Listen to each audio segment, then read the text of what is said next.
Good morning. The Committee on Education and Workforce will come to order. I note that a quorum is present. Without objection, the chair is authorized to call a recess at any time. We're here today to discuss the challenges that American workers and businesses faced over the last 4 years, as well as the opportunities before us as President Trump and a Republican-led Congress move forward with solutions to get the nation's workforce on track. From its first day, the past administration implemented a policy agenda that I believe jeopardized the American workforce and economy. In the wake of COVID-19 pandemic, the nation experienced historic levels of job loss. I believe the problem was exacerbated by policies of the last administration enacting COVID mandates that rewarded Americans for staying home and out of the workforce. Democrat stimulus spending hampered job creation and made more Americans dependent on the federal government.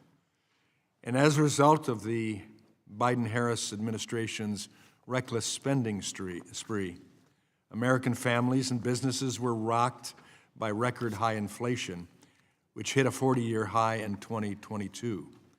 Workers saw their standard of living decline as inflation outpaced average wage growth. On top of that, the Biden-Harris administration pursued a radical regulatory agenda which put up barriers to hiring and harmed American workers and businesses. One example of this regulatory onslaught included the National Labor Relations Board and its joint employer rule, which threatened to upend the franchise business model, limit entrepreneurship, and literally kill jobs, had it not been halted by a federal court. An economic analysis found that a similar joint employer standard, which was in effect during the Obama administration, cost the entire franchise sector $33.3 billion annually, resulting in as many as 376,000 lost job opportunities. Another regulation raised the salary threshold for employees to be considered exempt from overtime pay by more than 60%. This rule would have cost job creators an estimated $1.3 billion, increased compliance burdens on small businesses, and limited workers' opportunities for advancement had it not been halted by a federal court. Yet another regulation made it harder for individuals to choose how they work. The war on independent contractors stifled innovation and creativity, ultimately harming workers, businesses, and the U.S. economy. And this list is not exhaustive. A recent study from the American Action Forum found that the Biden administration issued a staggering $1.8 trillion in cumulative regulatory costs over 4 years, far exceeding any preceding administration on record. Many of the challenges from the last 4 years still remain, but with President Trump back in office and a Republican-led Congress, workers and job creators are increasingly optimistic for the return of pro-growth economic policies that unleash the ingenuity and entrepreneurial spirit of the American workforce. Following the 2024 elections, small business optimism surged, reaching the highest point since October 2018. Just this week, Apple announced plans to invest more than $500 billion in the U.S. and hire 20,000 workers over the next 4 years to support American innovation and manufacturing. President Trump is already making good on his promise to root out wasteful spending and to stop the job-killing regulatory blitz. Upon taking office, he ordered a review of all pending regulations and signed an executive order directing federal agencies to eliminate 10 existing regulations for each new regulation issued. There's also optimism that Congress and the President will extend many provisions of the Tax Cut and Jobs Act of 2017 and enact new tax proposals to benefit working families and businesses. Following enactment of the 2017 Tax Act, Working Americans saw real wages rise nearly 5% in 2018 and 2019, the fastest growth in 20 years. And this Congress, the Committee on Education and Workforce, will consider legislative proposals to improve the lives of American workers, reduce burdens on small businesses, address critical workforce shortages, and stimulate economic growth. Before I turn to the ranking member for his opening remarks, I want to recognize a committee staffer who has served both the majority and the minority. Sheila Havener, the committee's information technology specialist, or guru, is retiring after more than a decade of public service. She has been an invaluable asset, supporting the operations of the committee and its staff, and may I add, getting our electronic voting up and running when everybody else was telling me, back off, Wahlberg. Don't push it so hard. We've got to go through the process. She got it done, as you all know, and it worked flawlessly, except for my verbiage. She'll be missed, and I wish her the best in her well-deserved retirement. And so I would ask a suitable show of appreciation. Thank you, Sheila.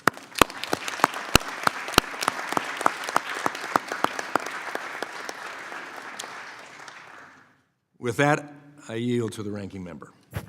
Thank you, Mr. Chairman. And before I begin my remarks, let me associate this side with your remarks about Sheila Havener. She has, for the past 11 years, worked tirelessly for the committee and has worked under Democratic and Republican leadership, handling a range of information and technology issues flawlessly. And so, Sheila, thank you for your service and look forward to your next step. Thank you. I'd like to thank our witnesses for being here today and thank today's full committee hearing. The first labor-related one for the 119th Congress comes just as President Trump completed his first month in his second term. It's important to be clear about the economy and labor market that President Trump and congressional Republicans inherited, as they are now completely in charge of the federal government. During the previous 4 years, during the Biden administration, the economy created 16.2 million jobs, breaking the record for jobs created for any single presidential term.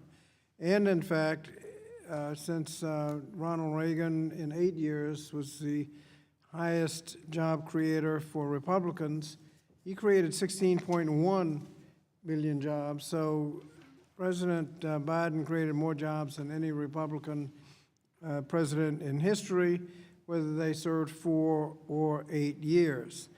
You're gonna have the charts. That's the other one. That's the deficit. Yeah. Okay. And this chart shows the president's job creation, average monthly job change by administration, showing Joe Biden leading the pack, and Donald Trump with the worst job performance in about 100 years. The unemployment rate fell from 4.6% in January 2021 to 4% in January 2025. The unemployment rate has been at or below 4.2% since November 2021. And as Dr. Schierholz will note in her excellent testimony, the last time the United States saw unemployment this low was about half a century ago. Now, for those who are interested in fiscal responsibility, I'll remind people, next chart, that every Democratic president since Kennedy has left office with a better deficit situation than they inherited, and every Republican president since Nixon has left office and left for their Democratic successors a worse deficit situation than they inherited, all without exception. President Biden was the first president on record not to have a single month of seasonally adjusted job loss And at the same time, between 2019 and 2023, the low-wage workers experienced historically fast real wage growth. The labor force participation for prime-age workers reached the highest level in more than 20 years. And in 2023, roughly 22% of the people with a disability were employed, the highest recorded ratio since comparable data was first collected in 2008. This remarkable progress came as our country emerged from the COVID-19 pandemic, and the progress was not inevitable. It was a result of policy choices made by congressional Democrats to ensure that workers were prioritized and benefited from public investments. For example, with the multi-employer pension fund on the brink of collapse, Democrats saved the pensions of more than 1.3 million retirees, protecting nearly 10,000 businesses already to date. Regrettably, not one Republican voted to save the pensions of these 1.3 million retirees. Democrats also capped out-of-pocket insulin costs for Medicare at $35 a month. Again, not a single Republican voted for this landmark reform. Unfortunately, the progress we worked so hard to achieve during the last 4 years and the economic gains that were made as a nation, while other countries struggle to overcome global inflation, are at risk. And how can we be confident that the Trump administration and congressional Republicans, who again are in complete control of the federal government, President, House, and Senate, will be effective stewards to the strong economy that they have inherited? But there's evidence that they're not going to be good stewards. It's been a little over a month, and so far the second Trump administration has been filled with the same nonstop chaos, confusion, and unprecedented, and in some cases illegal, actions characterized by its first term. So far, President Trump has rescinded the landmark Executive Order 11246 from the 1960s that protects federal contract workers and job applicants from unlawful discrimination. He illegally fired inspectors general at the Labor Department and several other agencies who are charged with rooting out waste, fraud, and abuse. He illegally fired Gwen Wilcox, the first black woman to serve on the National Labor Relations Board, leaving the NLRB without a quorum to function and issue decisions. Fired 2 EEOC commissioners, Charlotte Burrows and Jocelyn Samuels, who were in the middle of their terms. This has never happened before in the agency's 60-year history, leaving the EEOC without a quorum to address claims of illegal workplace discrimination. President Trump also allowed unelected billionaire Elon Musk and his DOGE team to invade the Labor Department and apparently access sensitive data. While the full extent of DOGE's intrusion into the department's systems is unknown, the fact is that they may have access to our constituents' personal or private data, as well as case files on active criminal and civil investigations, including ones that may relate to Elon Musk's own companies. I've asked if this access includes access to files on investigations that include the name of confidential witnesses or whistleblowers, whether or not it includes access to sensitive statistical information like job numbers before they become public, access to his competitors' bids, so he'll know how to bid. And, Mr. Chairman, we have not received any answers. We're now hearing about abrupt firings of civil servants in at least 6 Labor Department agencies, including Mine Safety and Health Administration, even though staffing disruptions at MNSHA were among the factors that led to the Upper Big Branch mine disaster that killed 29 miners 15 years ago this April. And this is outrageous, and my Democratic colleagues and I have been demanding answers. And Mr. Chairman, I ask unanimous consent to enter several oversight letters into the record that have been asking these questions. Without objection, they'll be entered. And Mr. Chairman, I invite you to join our efforts to ask Elon Musk and DOGE questions about what they are doing and whether or not, so that we can get some sense of what they have access to, why they need access to it, and what they're doing with the information. And so I'd hope you would join us, and our staff will be contacting your staff to see what we can do to not do anything, just ask questions to see what they are doing. But finally, I noted this hearing is about, quote, unleashing America's workforce. It comes the same week as the House Republicans passed a budget resolution that would give trillions of dollars of tax cuts to billionaires and corporations at the expense of American workers and families. Specifically, the budget resolution directs our committee to come up with at least $330 billion in savings. That means in the coming weeks, the Republicans in this committee are likely to massively cut critical student loan programs and other educational programs and school meal programs for our kids, other kinds of programs in the health and labor areas, all to help finance a $4.5 trillion tax cut for the wealthy. The consequences of these cuts will hurt our workforce, harm the public, and threaten our economy. And just as smart, sensible, pro-worker policies helped establish a strong economy over the past 4 years, reckless and fiscally irresponsible policies will undo that progress. And I say fiscally irresponsible because after all the mean-spirited cuts and tax cuts for the wealthy, we end up with a deficit that's worse than the one we have now. So I would hope that we could do better, and I thank you, Mr. Chairman, and I yield back. I thank the gentleman, and I think you all see we'll have a spirited debate that goes on here, and that's a good thing. But I tell you, to my ranking member, if all of that was true, I wouldn't vote for myself. But I have. So let's get on with it. Pursuant to Committee Rule 8C, all members who wish to insert written statements into the record may do so by submitting them to the committee clerk electronically in Microsoft Word format by 5:00 p.m., 14 days after the date of this hearing, which is March 12th, 2025. And without objection, the hearing record will remain open for 14 days. Reserving the right to object. Mr. Chairman, on my reservation, if you think anything I said was not true, I would like you just to name it, and we'll discuss it. I withdraw my reservation. I appreciate my ranking member bringing that up. We'll have those opportunities. But today we have a hearing that I'm looking forward to hearing the witnesses and our discussion.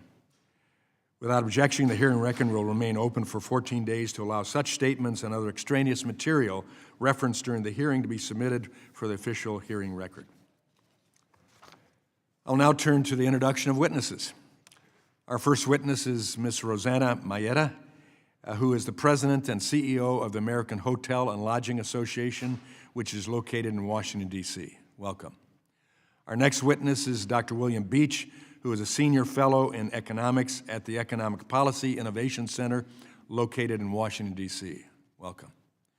Our third witness is Dr. Heidi Shearholz, who is the president of the Economic Policy Institute in Washington, D.C. Welcome. Our final witness is Ms. Elizabeth Milito, who is the executive director of the National Federation of Independent Business, NFIB, Small Business Legal Center in Washington, D.C.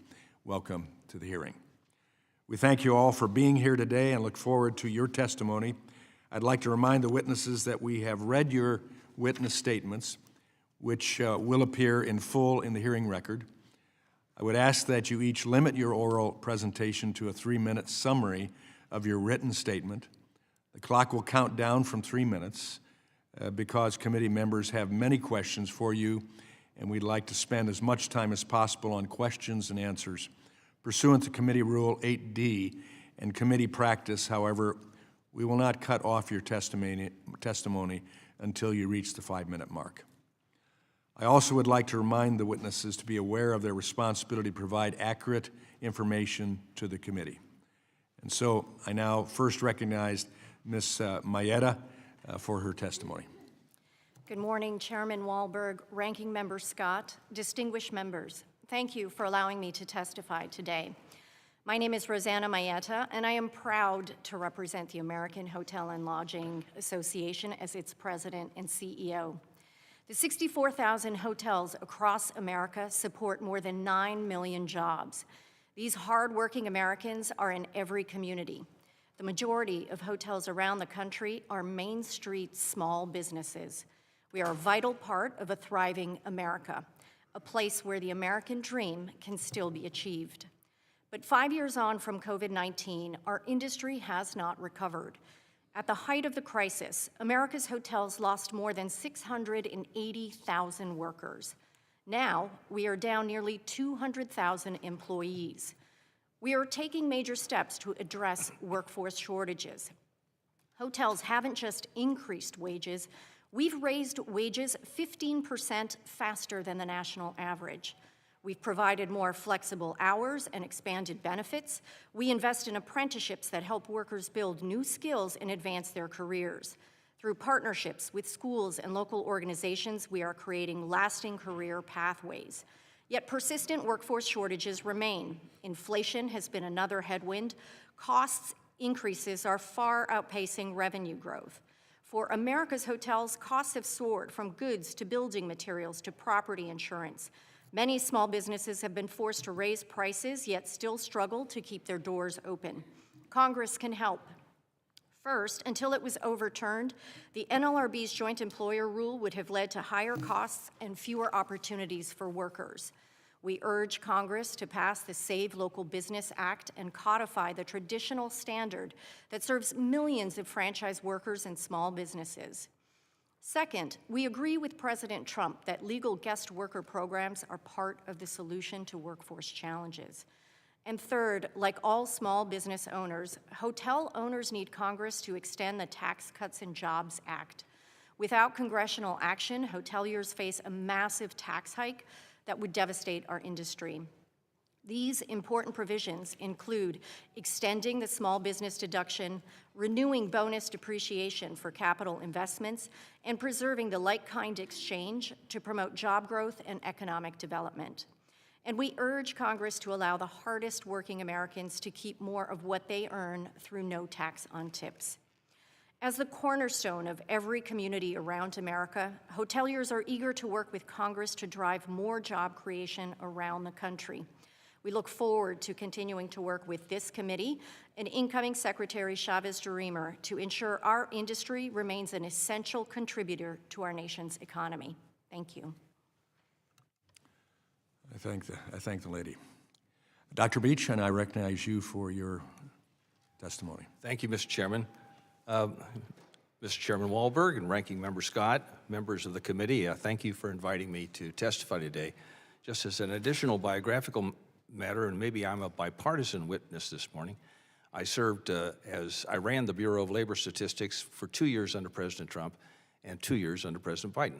So there are two ways to view labor force trends. First, from a policymaker's perspective, and second, from a worker's point of view. Now, policymakers generally and understandably focus on broad indicators like unemployment and job growth. Workers, on the other hand, care more about job openings, wages, and maintaining their standard of living. Let me start with the policymaker's perspective, which is a big picture way of seeing labor markets. My submitted testimony underscores two big picture trends. Some data suggest growth, while others point to continued employment slowdown, which began in 2022. This slowdown has recently been accompanied by an uptick in unemployment. Then there's the worker's perspective, which includes developments closer to home, like job opportunities, job turnover, and the purchasing power of a worker's income. My submitted testimony shows that job openings are sharply down, over 1 million fewer job openings than a year ago. Wages have started to flatten, and inflation since mid-2021 has eroded workers' purchasing power, making essentials like housing, food, and gas more expensive. Wages have not kept pace with inflation, leading to a decline in living standards. What should Congress do in the face of these trends? I believe that Congress must take action to support productivity and economic growth, primarily on two fronts: through regulatory relief and making the Tax Cuts and Jobs Act permanent.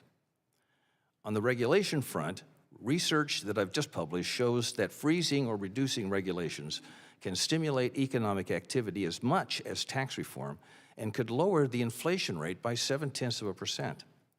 Increased productivity is the key, since it enhances every aspect of working life.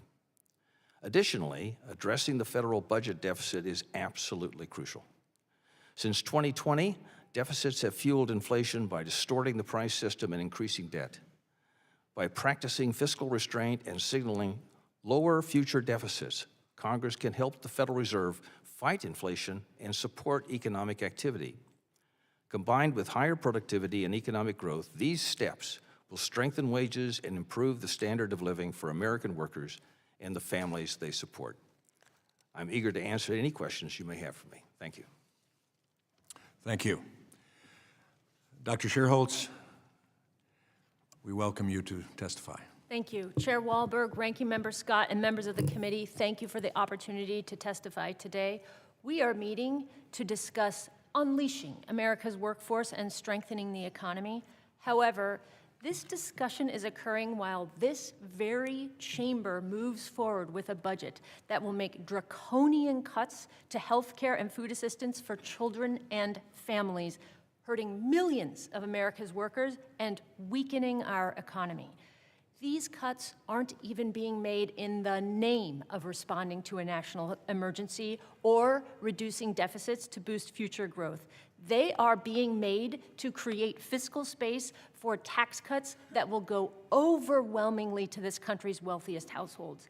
And those tax cuts are such massive giveaways to the rich that they will increase the deficit by trillions, even with the draconian cuts for the most vulnerable. Nothing about this serves America's workforce or strengthens the economy. To be clear, sometimes you do need larger deficits to spur a weak economy, but that is not where we are today.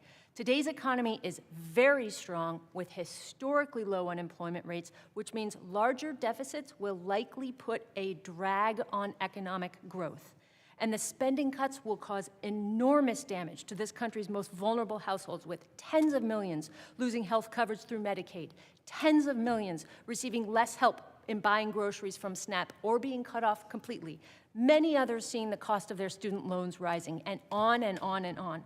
When the Trump administration took office last month, the unemployment rate was 4%, and it had been at or below 4.2% for 39 months. The last time the unemployment rate was that low for that long was in the 1960s.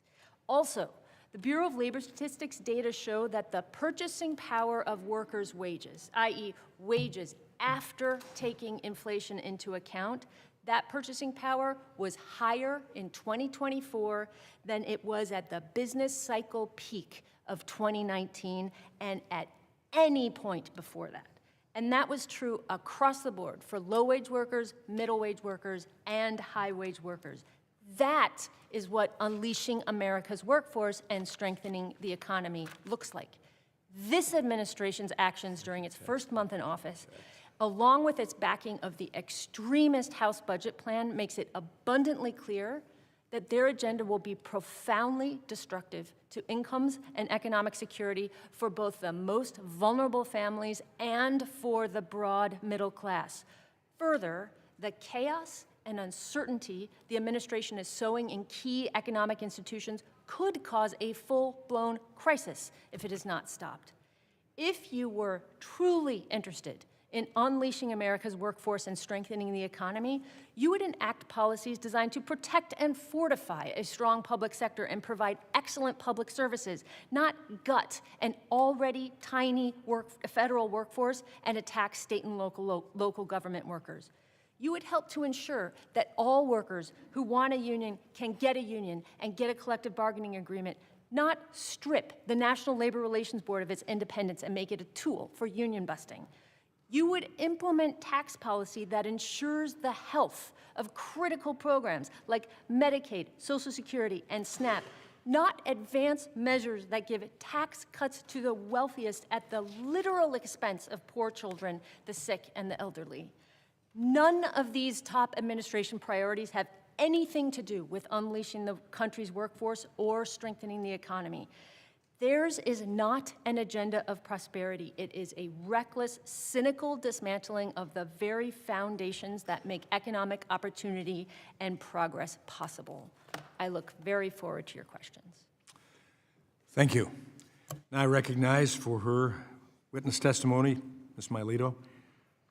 Thank you, Chairman Walberg, Ranking Member Scott, members of the committee, and staff who are here today. I very much appreciate your attention. NFIB, the National Federation of Independent Business, represents small businesses nationwide in every industry and in every state. NFIB members are your local hardware store, the restaurant where your family eats on Friday nights, the mechanic who fixes your car, the plumber, roofer, and landscaper who work on your home. Small businesses employ nearly half the country's private sector workforce. It is estimated that 68 cents of every dollar spent at a small business is reinvested in the community. When small businesses succeed, communities flourish. Unfortunately, over the last 4 years, small businesses have weathered storm after storm, including COVID shutdowns, supply chain disruptions, historic inflation, a burdensome regulatory environment, and systemic workforce shortages. It is no surprise that small businesses weren't particularly optimistic during the last administration. Following the November election, small business optimism surged, reaching the highest point since October 2018. The election results signaled that a major shift to the nation's economic and regulatory policy was on the horizon. Although small businesses remain optimistic, economic uncertainty lingers. The expiration of key provisions included in the 2017 Tax Cuts and Jobs Act, like the 20% small business deduction, creates the threat of a massive tax increase for over 30 million small businesses in a little over 10 months. In fact, the January 2025 Small Business Economic Trends Survey showed that the uncertainty index had increased. This reading stresses the urgent need for Congress to provide small businesses with certainty so they can resume planned investments in their business and workforce without the possibility of a massive tax hike. In addition, small businesses continue to struggle to fill positions. Owners are increasing compensation and benefits, but staunchly oppose one-size-fits-all, inflexible, and costly mandates from Washington, D.C. and state capitals around the country. Between 2021 and 2024, small businesses experienced a regulatory tsunami that added $1.8 trillion in regulatory costs. These costs disproportionately impact small businesses that operate without compliance officers, lawyers, or human resource departments. Making it more expensive to hire employees will not lead to more hiring. For this reason, small businesses viewed President Trump's commitment to rolling back unnecessarily burdensome and duplicative regulations as one of his first term's greatest accomplishments. Small businesses are optimistic that the second Trump term and the 119th Congress will implement pro-growth tax, labor, regulatory, and economic policies. However, threats do loom on the horizon. Congress and the administration can work together to create a pro-business environment, but you must reject policies that increase uncertainty.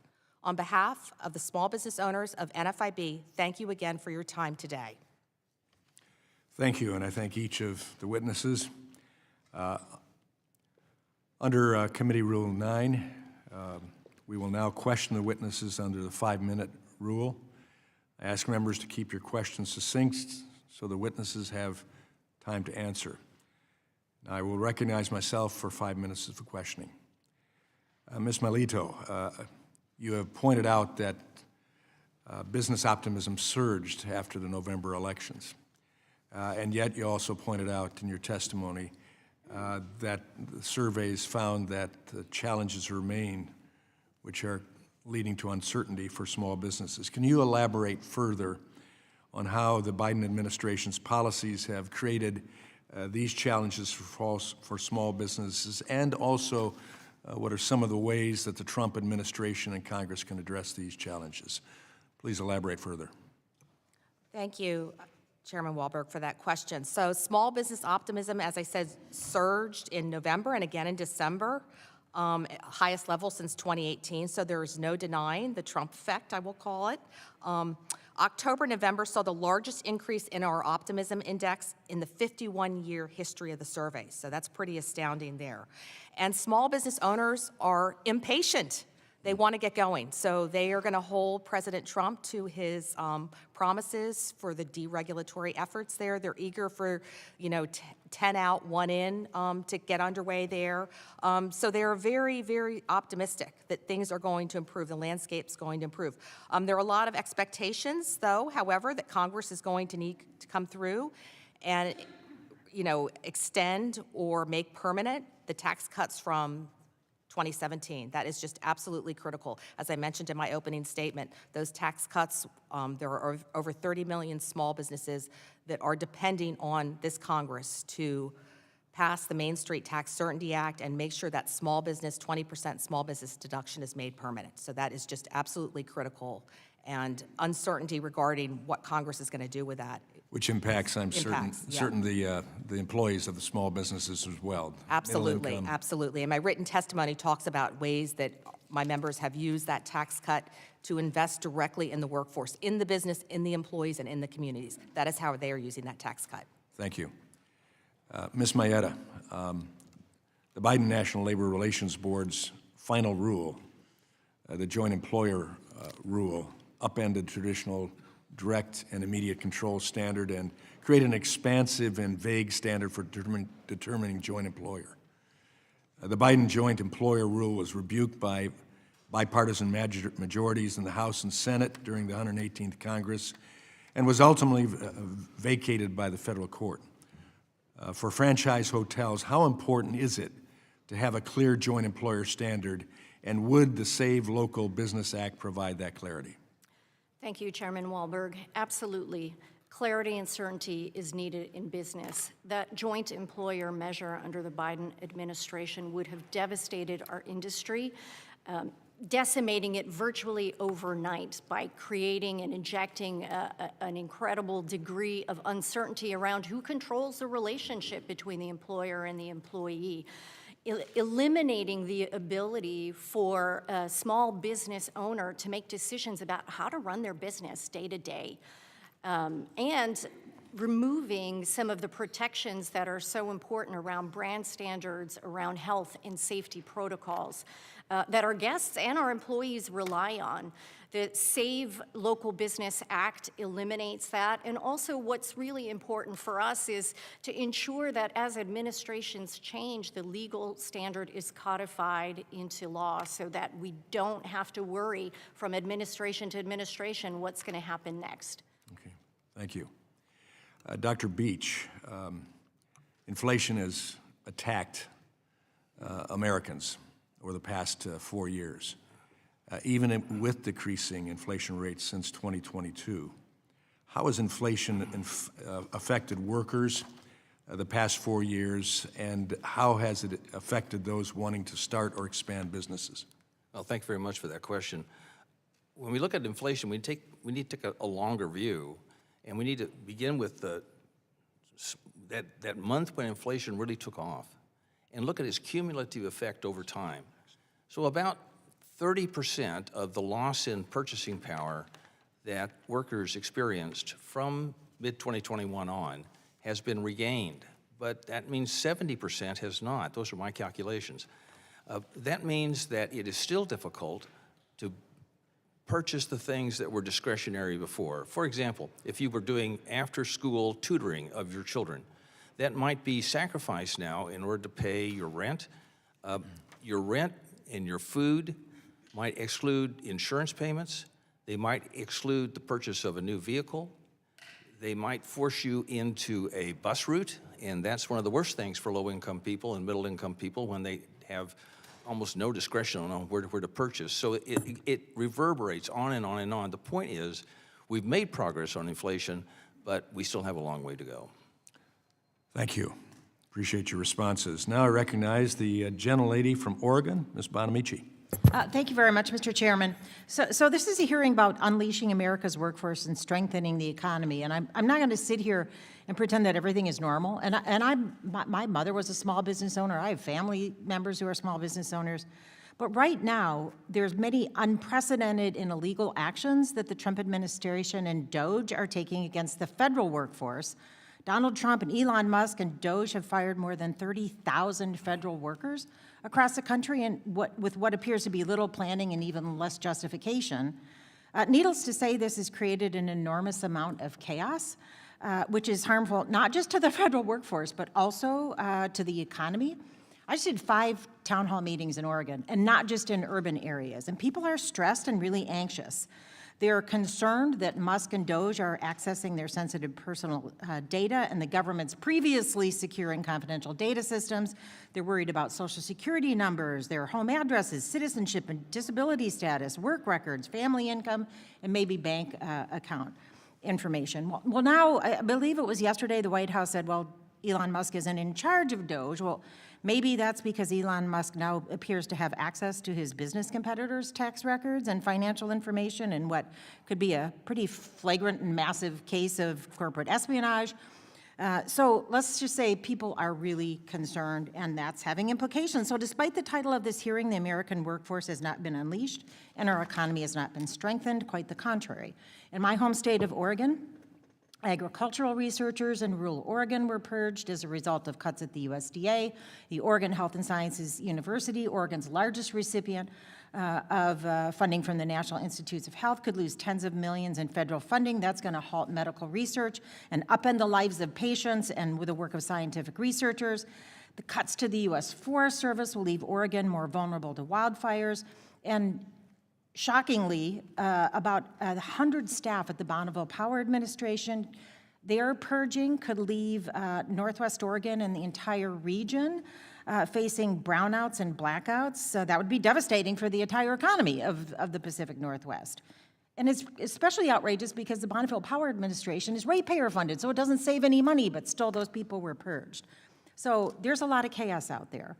And now Bloomberg is reporting that this mass government employee termination that we've seen at other agencies is happening at the Department of Labor. So Dr. Shearholtz, I'm going to ask you, because I know Ms. Melito talked about how we have to resist uncertainty. There's a tremendous amount of uncertainty. So Dr. Shearholtz, if Elon Musk and Doge fire large numbers of employees at the Department of Labor, safety inspectors, people who assist with unemployment or workers' compensation or do the other work of the department, what effect does that have on the working people in Oregon and across the country, but also what effect does this kind of chaos have on the economy overall? This has a devastating effect on the ability of DOL to do their work. The chaos and attacks on federal workers will deeply harm the Labor Department's ability to attract and retain top talent, for example. When career officials feel undervalued or face instability, which is clearly what the Trump administration is trying to make them feel, it slows policy development, it slows policy implementation, it weakens enforcement, it ultimately just hurts their ability to serve America's workers. And I believe that is a core reason behind the actions of the Trump administration. It seems abundantly clear that the administration views that as a feature, not a bug, of what they're doing. Well, how does that affect the economy overall? It puts the big strain on the economy. So one of the things I think that people don't understand, that like the work of federal workers is so much a part of our daily lives that people don't even understand what is happening. Like, you go into the grocery store, you know you can buy food that is safe because of the work of workers at the Federal Food and Drug Administration. You drive on roads and you know you can arrive where you want to go safely because of the standards and the enforcement of the Department of Transportation, and on and on and on. Though the crucial work of our federal workforce is what is the underpinning of public services and our stable economy. And you got that workforce, and you see a lot of those things crumble. And the other thing that is useful saying, our federal workforce is tiny. It is already very, very shoestring. It is less than 2% of all payroll employees. The idea that we're going after this workforce that is protecting the American people is just outrageous. And I just want to thank you, Dr. Shearholtz. I just want to emphasize again as I yield back that these purges of federal employees are going to create long-term harm. But also we have thousands of people now additionally unemployed because they lost their job with some promise of payout, which apparently has not been authorized. So again, uncertainty is what's happening, not what this administration is fighting. I yield back. Gentlelady's time has expired. Now I recognize the gentleman from Georgia, Mr. Allen. Thank you, Mr. Chairman. And I would note, I just looked, there are 7.6 million job openings in this country right now that need to be filled. So I think there's plenty of opportunity for those folks who are looking for a change in career to apply for a job in the private sector. And it's stunning to me that people do not think that folks who work for the government are capable of working in the private sector. I mean, for crying out loud, you got to be kidding me. With the staggering number of issues facing our workforce, I'm honored that Chair Walberg asked me to serve as chairman of the HELP Subcommittee at this Congress. As showcased in this hearing, we have no shortage of work to get done. With that being said, Mrs. Melito, why do small businesses choose to offer health benefits to their employees, even if they are not required by law? So thank you very much. First of all, Mr. Allen, I would like to thank you for your support of the Main Street Tax Certainty Act and the 20% small business deduction. We are very grateful and thankful for your support on that there. So small businesses, when they look to hire and retain employees, and as you mentioned, there is a tremendous workforce shortage there, they look first to boost wages. And then the second benefit they'll offer is paid time off. And the third benefit they try to offer is health care. So health care is critical, and over 30% of small businesses do offer health care. It's a costly benefit, as you know, but it is so important for attracting and retaining employees and allowing small businesses to compete with larger employees that sometimes have more what I'll call Cadillac or robust healthcare coverage. And it's, expanding access to ERISA plans is very important there for protecting employees. And of course, a lot of small business owners get their own healthcare coverage and for their families too through the business, as you know. The Affordable Care Act has made employee ERISA unaffordable. Yes, very true. Companies its cost is skyrocketing. When then President Obama promised that the price was coming down, they've made it impossible, and there needs to be something done there to make it more beneficial and more cost efficient for both employers and employees, some flexibility. What role does the Employee Retirement Income Security Act play in helping small businesses offer robust and affordable health benefits to employees? And what should this committee do to better help small businesses offer high-quality coverage? Thank you for that question. So ERISA is really the foundation for employer-sponsored health insurance, and robust plans can come with a strong framework under ERISA, lowering costs and enabling, as I said, small business owners to compete.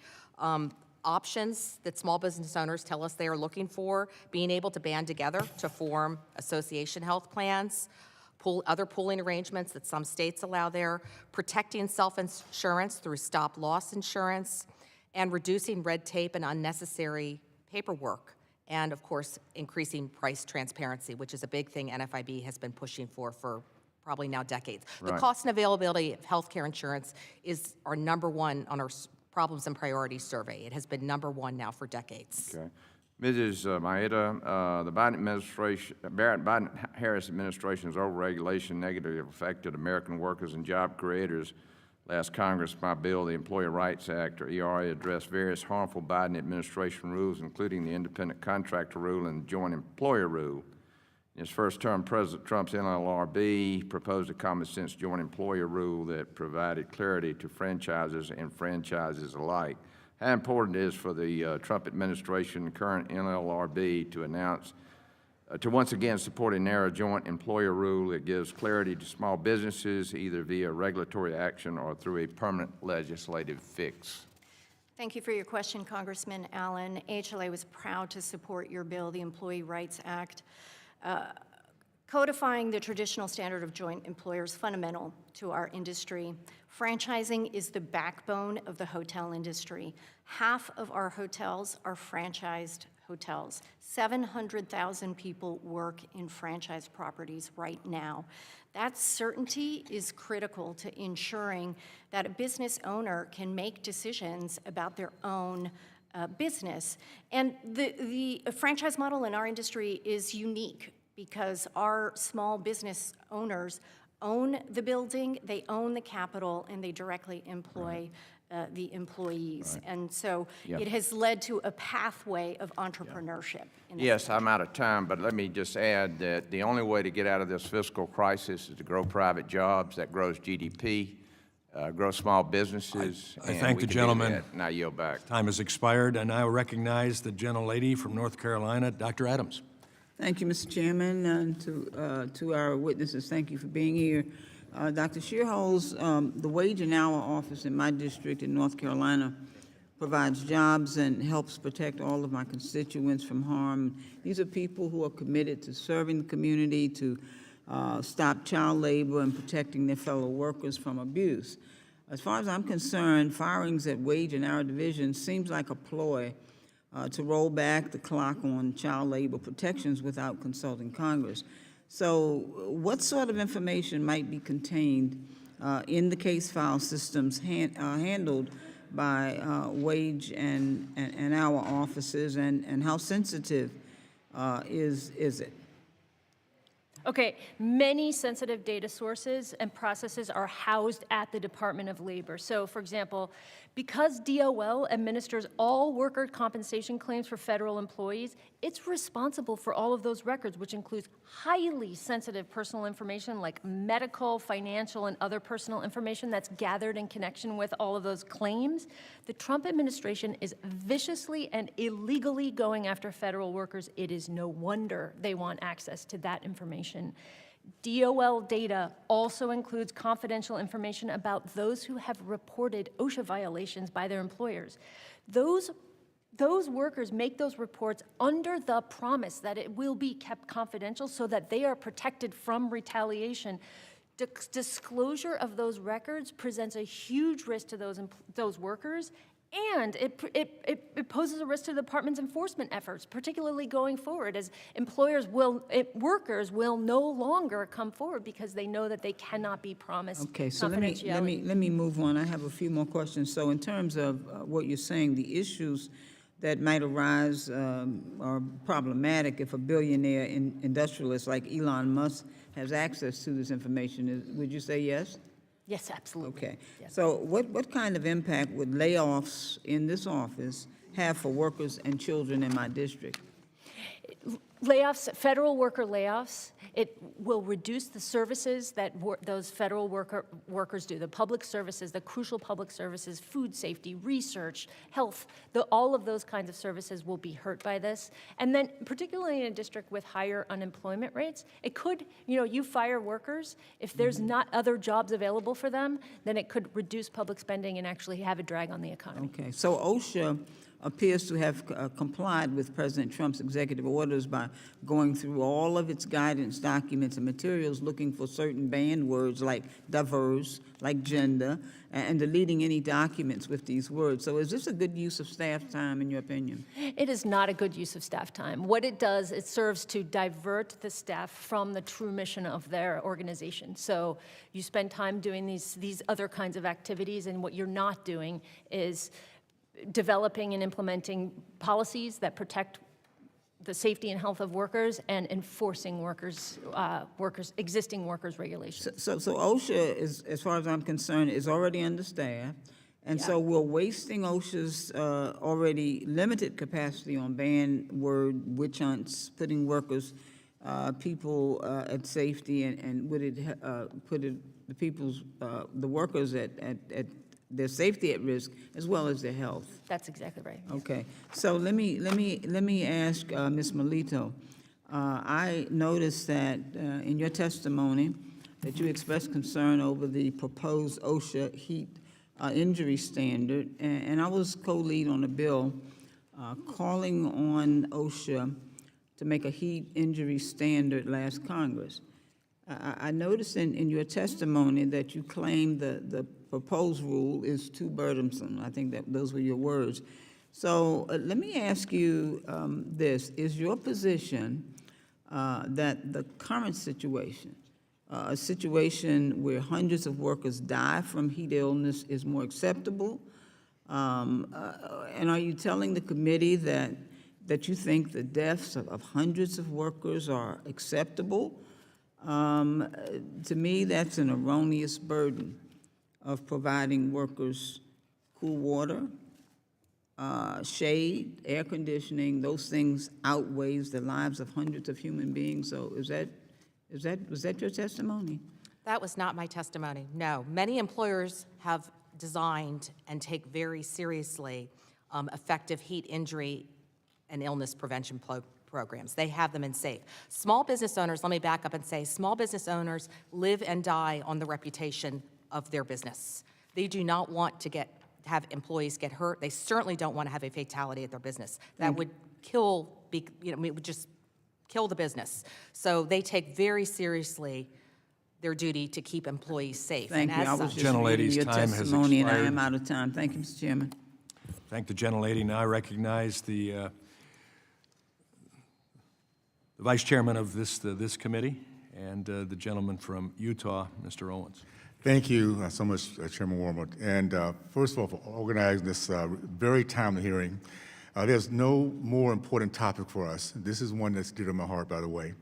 If we're to grow our American middle class, we need to unleash the unlimited potential of the independent contractor. And by the way, for those who don't understand, this middle class is what defines our remarkable American culture. It's a culture that's founded on the freedom of dreaming big and taking risks with the knowledge that in America we can embrace the concept of second chances if we fail.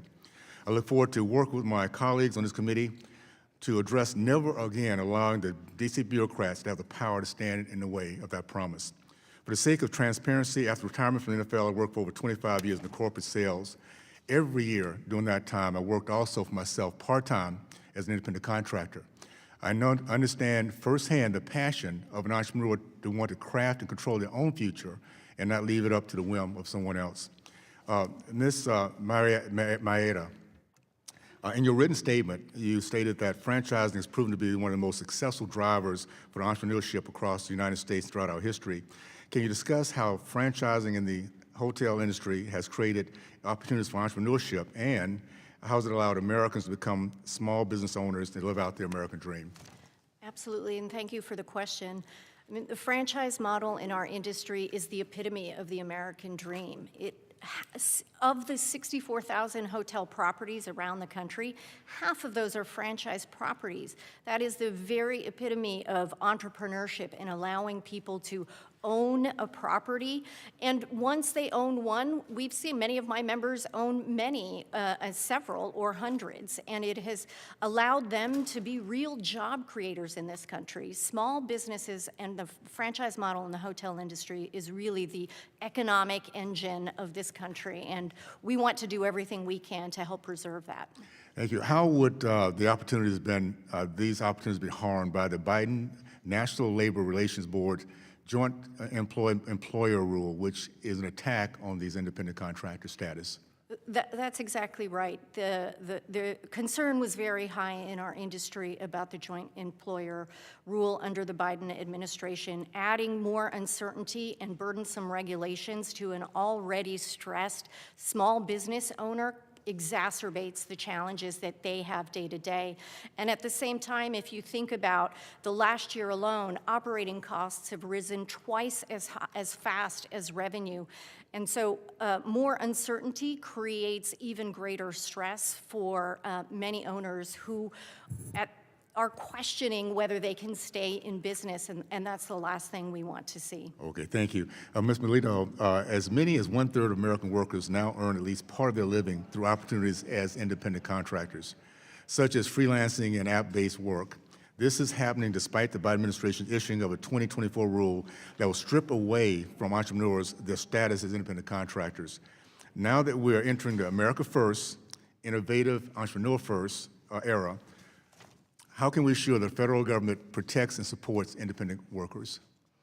Thank you for that question, Representative Owens, and thank you also for your support of the Main Street Tax Certainty Act.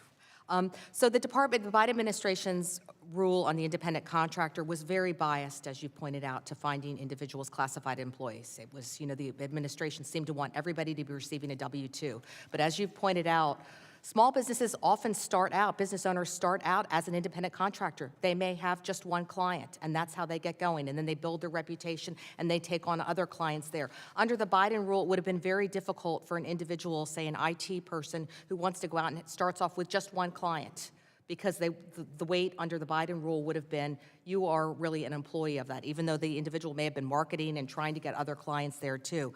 So it really would have threatened the flexibility of individuals to start out and start their own business there. And it also would have, of course, created a lot of liability for businesses that contracted with independent contractors there too, and discouraged that. So it was bad on both fronts. Thanks a lot. I think one of the responsibilities as an educational workforce is that we need to teach the power of the entrepreneurship, that this capitalism system we have is why we have the greatest country in the history of mankind, and that in every industry there's right sizing. We call it RIF. I've gone through that several times in the private market. So I think it's important that federal employees understand when we're too big, we need to make adjustments so that we get the best product possible. And there's a remarkable private sector out there waiting for people to come and work for them, big time. So thank you so much. Appreciate what you guys are doing, and I yield back. I thank the gentleman. I recognize the gentleman from California, Mr. Desaulniers. Thank you, Mr. Chairman. Dr. Sherrill, thank you so much for being here. I have two questions and a follow-up if we have time. You already alluded to the illegal actions by the current administration in regards to NLRB. So maybe you could tell us your perspective of how that undermines working people's ability to create a union and be able to fight for their rights by illegally terminating Board Member Wilcox. Yes, thank you for that question. So workers whose employers are who are violating their rights to organize will no longer get a fair decision when they bring their case to the Trump NLRB because it is no longer an independent agency. President Trump fired Member Wilcox because she had, and I am now quoting from the email she got announcing her retiring, because she had was unduly disfavoring the interests of employers. That means that anyone who serves on the Trump NLRB will know that in order to keep their job, they have to favor and vote and rule on the side of employers. Member Wilcox would actually have to be reappointed in order to restore the independence of the Trump NLRB. So I want to ask you a question about some of the comments I'm hearing. It's sort of hard to imagine about research on trickle-down and Reaganomics and Milton Friedman's views. We've had plenty of time to analyze that. It doesn't work. People with a lot of capital investment keep the money. All you have to read is Piketty and the inevitability of people fighting back when wages are so disproportionately represented in GDP versus capital. Is there any research that shows that this, what referred to some of my colleagues as the innovation of completely free market actually works? It doesn't work. Nope, it doesn't. And it used to be like this sort of neoliberal approach really was what economists, and I'm an economist by training, what economists really thought was how, like it was a reasonable model for how the economy worked. But in the recent period, it's become empirical. Research has come out showing that is actually not the case. Trickle down does not work. And there's sort of a counterpart to that, the middle out or bottom up approach to the economy, where you get money in the hands of people who are the most likely to have no choice but to have to spend it. That generates economic activity, that generates goods and services. That's what's good for the economy. And as somebody who met a payroll for hundreds, thousands of them as a small business owner, as a restaurant owner, I knew that from the California Restaurant Association, all the research we did, that for whether you're a franchisor or an independent owner of retail, middle-income people spend it and go out to eat, and it gets multiplied in the economy. I wanted to ask you about another vulnerable population and your background. The administration seems to have attack on both special needs and the disabled community. So Gerald Ford signed IDEA to make sure that special needs kids, which has expanded, would get free public education so that they could go out and be in the workforce.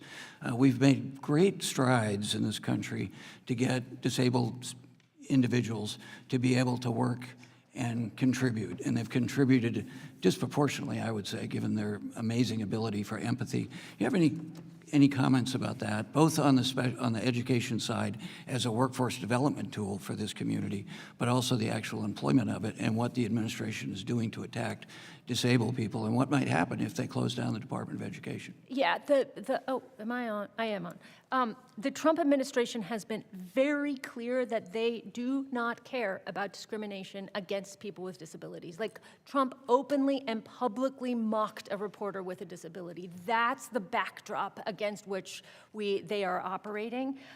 The Trump administration has made it clear that not discriminating against workers with disabilities is just not something that employers need to deal with. They just do, like, it is just not a priority. That is something that employers just will be able to take a pass on during the Trump administration. So how will he enforce all these laws that were signed by Republican presidents frequently?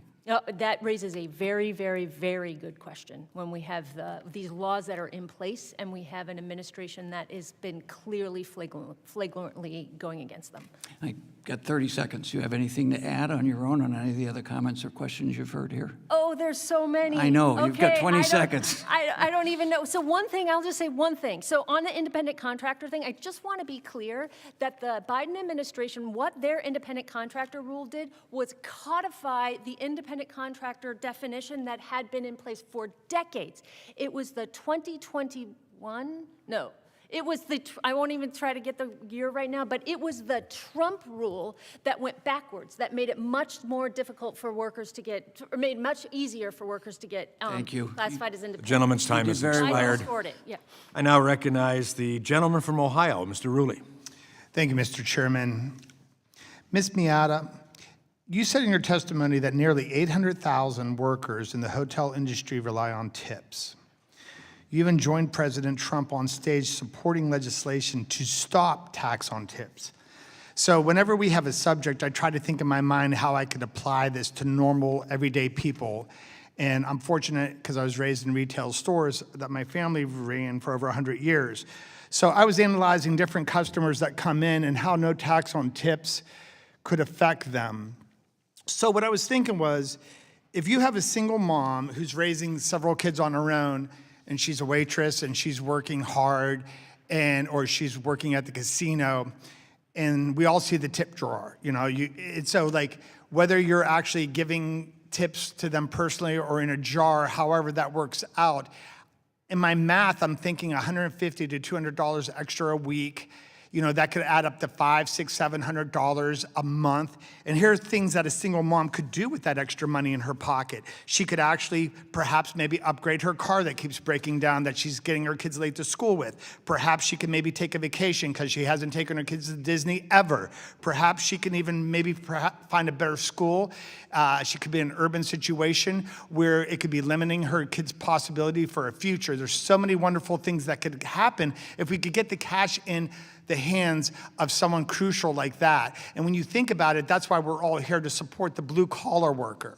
No one, I don't think probably in this room really cares about the billionaires. We care about the average day Joe bag of donuts that's working their heart out and barely making ends meet. So when you think about something like tax on tips, and we know that President Trump was the first one to come up with this idea, can you perhaps talk a little bit about how this could not only affect that single mom that's trying to raise her kid, but other parts of the industry? How deep would this tax on tips break really be for the blue-collar worker? Thank you. Absolutely, and thank you for that question. I was proud to represent the hotel industry with President Trump at that event. No tax on tips would benefit some 800,000 individuals in the hotel industry, and so we're proud to work with Congress to ensure that all the job classifications in our industry that benefit from tips, whether it's the valet or the bellhop or the housekeeper or the bartender, are part of the rule that's being advanced in Congress right now. It's so important for individuals to take home more of what they earn every day, and that's why we are supportive of that proposal. I love that. And could you maybe go into a little bit of a deeper dive when you think about the employee and the owner relationship? So like anyone that is a small business owner, and I think we know a lot of the hotels in my district in particular, you have people that actually started in that industry and saved up, and perhaps whoever owned the hotel before them decided to retire. So I know even as a small business owner, a lot of times if there's not a structure within your own personal family, you would look to someone that was running the business for you to pass that small independent business off to. So when you look at that relationship and you look at probably the number one problem that an employer has or a hotel owner would have would be employee retention. And we all know that that is such a crucial part of existing as a small business owner, employee retention, because just the cost to get a new employee and to train that employee, while another employee that's at full throttle has to pull back just to make that happen. Does this no tax on tips actually help with employee retention if you're a small business owner trying to get ahead? We believe it will. I mean, retention is something that keeps our hoteliers up at night because, of course, it's such a competitive labor market right now. But our industry provides a pathway for opportunity. And so in addition to no tax on tips, our hoteliers are continuously providing upskilling and new trainings and the ability for certification so that they can get ahead. 50% of general managers today started out in entry-level positions. So the ability to go from an entry-level position all the way through and rise up to become a general manager or even own your own hotel is the very epitome of the American dream. Real quick, can you leave us with what is the thought within the industry? Are people excited about this no tax on tips? Is it an exciting thought? I can tell you that when I was at the rally, the hotel employees who were there were incredibly excited that they get to take home more of what they earn every day. We really appreciate your time, and with that, Chair, I yield my time. I thank the gentleman. I recognize the gentleman from New Jersey, Mr. Norcross. Thank you, Chairman, and thanks for bringing this subject up. Unleashing America's workforce, I think, is a great topic that we're all focused on. And I love the idea of no tax on tips. I've been working on it for 2 years, and I'm glad the President's joining me. We have to be very careful here that the abuses don't come in with it, that all of a sudden you're changing a salary structure and making it, oh, we'll call it a tip so you can be tax-free. The real potential for abuse here, is it cash? Is it electronic? How do you report it? But the concept for the working schmucks of the world, give them a break. We give enough breaks to the billionaires. Help out the little guys. So we're all in, and hopefully he'll do this. He also talked about no tax on overtime. And now they want to eliminate overtime. So I'm trying to figure out what's going here. I'm a little confused. You know, a fair day's pay for a fair day's work. 40 hours has been the backbone. If you work more than 40 hours, then you're paid overtime. I think it's a concept that we can all deal with. You want to be home, but if they need you more, they pay you more. Yet we're trying to roll that back, and this is the stunning part for me, and I have great respect for people who serve in this institution. They're fighting to pay people less. They want to take away overtime. It's just stunning that we can't work together on this issue so that everybody makes out. Because when you don't make it overtime, the employer's doing better. It's not the worker. So certainly something that I want to work with the other side. The ERISA issue, the biggest tax break to have the employer pay for the health insurance is no taxes. Holy smoke, that's the greatest deal we ever gave the employer, because salary comes first, time off, I'll change that, paid time off is what they're looking for. And then the third one is health care. Well, health care would be even more difficult if we didn't have the ERISA and what comes with that. So the idea that we give a tax break for employers and employees under ERISA to get health care is an excellent idea. I just want to finish up by asking Dr. a question. There's a bill out there to eliminate OSHA. I don't know how many people in this room have been on a job when somebody's killed, but I will tell you, you will never forget it. Unfortunately, it happened twice in my career. Did somebody get killed right in front of you? And you know what stops that? OSHA. The deaths on the job today compared to where they were 50 years ago have changed night and day. And yes, there's a little bit of work involved in it. But to save somebody's life, to save somebody from being injured, OSHA stands between that and somebody who doesn't have the expertise because they're a one-man or a two-man show. The idea that OSHA will now put out the heat rule is just common sense for anybody that's been there. It's not to be punitive, it's to save lives. So, Doctor, talk to me about OSHA. Have we saved lives? Yes, OSHA regulations, they are what, take a look at workplaces and see what are the broad safety and health concerns that we have, that workers have, and do smart regulations with net benefits that will protect America's workers. It saves workers from getting injured, it saves workers from getting sick on the job, it saves workers from dying on the job.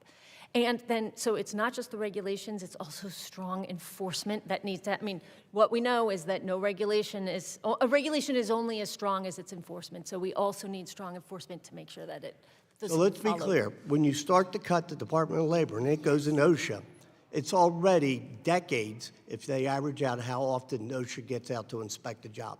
Yeah. They're not there to hurt them. They're there to save lives.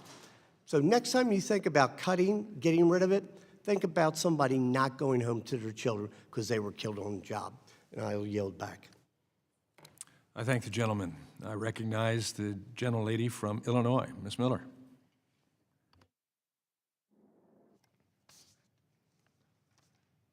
First of all, Dr. Shearholes, earlier in this hearing, you said, quote, "The federal workforce is tiny."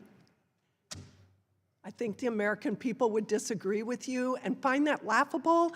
I don't know what you're basing it on. The federal workforce is 2.4 million people, and that excludes the military and postal workers. Such an out-of-touch comment. And to my fellow member on the other side, you just said that we need to give the working schmucks of the world a break. I hope you didn't really mean it, but a schmuck is a foolish, stupid, dummy, sucker, loser. Okay, it's time for the government to be transparent and accountable. That's what the American people want. We want businesses and workers want less regulation and lower taxes. So now, Executive Director Melito, is it true that small business optimism has surged since President Trump has been elected? It's very true, and the Trump effect is real. I will tell you that. It surged, in 2018 too. And as I said before, small business owners are anxious for President Trump to get started on this regulatory rollback there. That's great. As the chairman said in his opening statement, President Biden's policies hampered job creation. We've talked about some of those rules here today too. So yes, my members are very happy and are looking forward to, blue skies ahead. That's great. And can you be specific on why that's the case?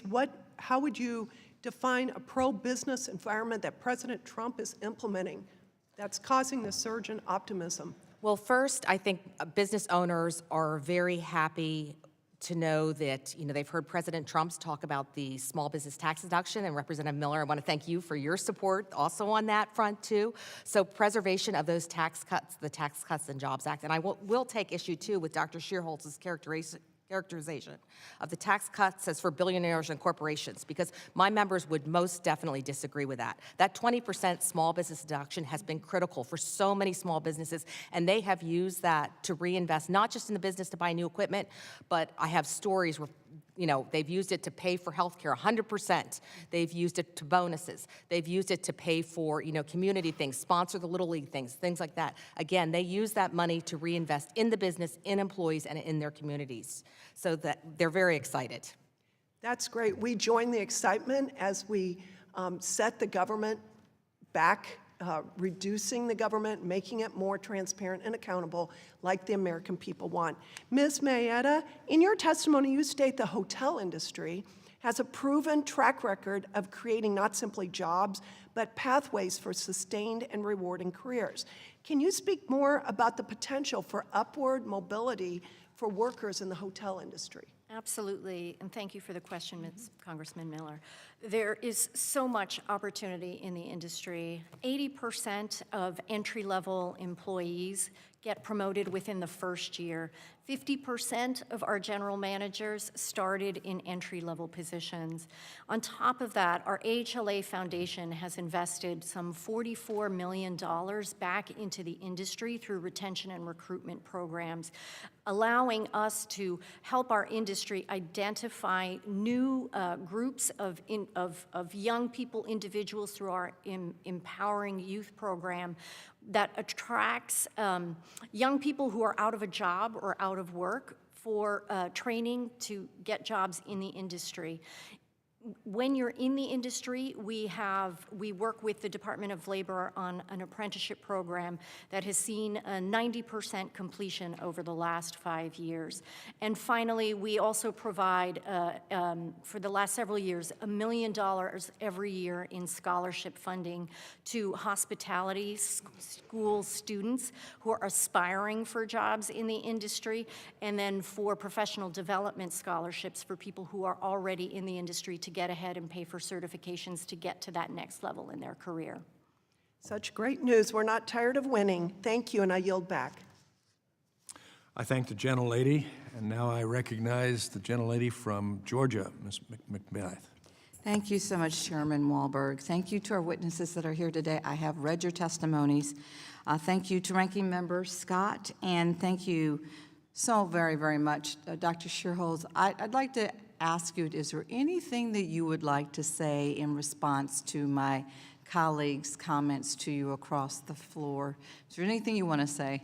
Yeah, the federal workforce is tiny, and I gave the benchmark for what I mean by tiny, and it is from Bureau of Labor Statistics data, including the Postal Service workers. The federal workforce makes up less than 2% of all payroll workers in this country.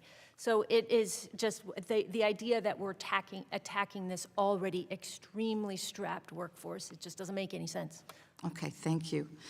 Well, I would like to say that instead of taking action to address the cost of living crisis in this country, Republicans are trying to distract the American people from their plans to put Americans out of work, increase their taxes, and cut programs like SNAP and Medicare and Medicaid. Since taking office a little over a month ago, President Trump and Republicans in Congress have only made life more chaotic, more expensive, and more dangerous. President Trump's hand-picked Postmaster General just announced plans to resign after his proposed changes caused major delays and destroyed the American people's trust and confidence in the post office. They have pardoned and released violent felons and rabid anti-Semites back onto our streets, criminals that attacked police and were directly involved in the death of an officer who once protected the building that we sit in today, Brian Sicknick. They forced the head of the Federal Aviation Administration to resign, and just 10 days later, we had the deadliest air disaster in this country in almost 25 years. While this administration promised to bring down the cost of eggs, prices continue to skyrocket. Waffle House and Denny's have added a new surcharge on eggs, and instead of doing anything about it, the Trump administration chose to fire 10% of the staff at the Centers for Disease Control, which is in my home state of Georgia. They chose to fire doctors and researchers at the CDC, the National Institutes of Health, and the FDA, the very people who are directly involved with responding to outbreaks like bird flu. Time and time again, they say one thing, but they do another. And it's the American people who are paying the price at the grocery store, as well as with their lives. The American people deserve better. They deserve a government that is truly representative of their needs, not the wants and the needs of Elon Musk. If you really want to unleash America's workforce at this hearing that is entitled, give workers paid family leave. Let's make sure that they can take paid time off to have a child or to take care of an aging loved one or parent. Let's ensure that every American can have access to the skills that they need to get a good job that they can raise a family on without going into a lifetime of debt. We could reauthorize WIOA, update our federal job training programs, and finish the bipartisan work that former Chairwoman Fox, Ranking Member Scott, and this committee has been trying to get signed into laws since I came to Congress 6 years ago. Great work from members of both parties is being left unfinished in this committee and all over this Hill because of the single tweet from an unelected billionaire. That is wrong. That is not how our democracy is supposed to function. I look forward to a time when I can work with my colleagues on the other aisle, on the other side of this aisle, on issues that will truly make life better for the folks who are relying on us every single day to care for their interests. We do a great disservice to them when we hold hearings like this that disparage their ability to live life freely in this country as they deserve. And I yield back. I thank the gentlelady. I recognize now the gentleman from Indiana, Mr. Messmer. Thank you, Chairman Wahlberg. Ms. Melito, in your written testimony, you state that the Trump administration should rescind or withdraw many of the burdensome rulemaking rulmakings of the Biden administration. Does that include the heat, injury, and illness prevention in outdoor and indoor work settings rule? Thank you for that question, Representative Messmer, and also thank you for your support of NFIB and for the Main Street Tax Certainty Act. Yes, NFIB requested that the department withdraw the proposed rule and proceed no further with the rulemaking. We certainly recognize that excessive heat can adversely affect the health of workers too, and I talked in response in an earlier question too, the length that small business owners go to ensure that their employees are protected and safe from all hazards, including heat hazard there. But not every misfortune in society necessarily calls for a burdensome federal regulation. I mean, that's the fact of the matter too. And OSHA is constrained by the statute under which it was created by Congress here, this body here. A broad public health hazard like heat is not an occupational hazard unless Congress opts to, change the statute. So there's no authority to regulate. Thank you. Thank you. I plan on introducing legislation that would prevent this rule from ever being implemented since it exceeds OSHA's authority, does not meet the needs of small businesses, and fails to take into account differences between regional climates, job functions, and medical conditions of individuals. Do you consider this legislation the right step forward? I absolutely do. Yes, NFIB does. And thank you for your efforts on that point. Thank you. And the 199A small business deduction is probably one of the biggest provisions in the 2017 Tax Cut Act that we're going to try to extend. Would you classify your members as billionaires? Absolutely not. No, they would not call themselves billionaires or rich corporations. I would agree with that. Thank you. Ms. Mayetta, the persistent workforce challenges that businesses face today is finding qualified workers and filling open positions. This challenge is particularly pronounced in the hotel industry where seasonal changes affect demand.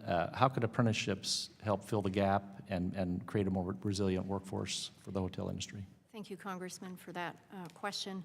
Apprenticeships have been a very important part of what our industry has done in the last 5 years. We've been working very successfully with the Department of Labor on that program and have added 3 different tracks that have seen some 1,200 individuals participate and go through the program and at the end get an increased wage.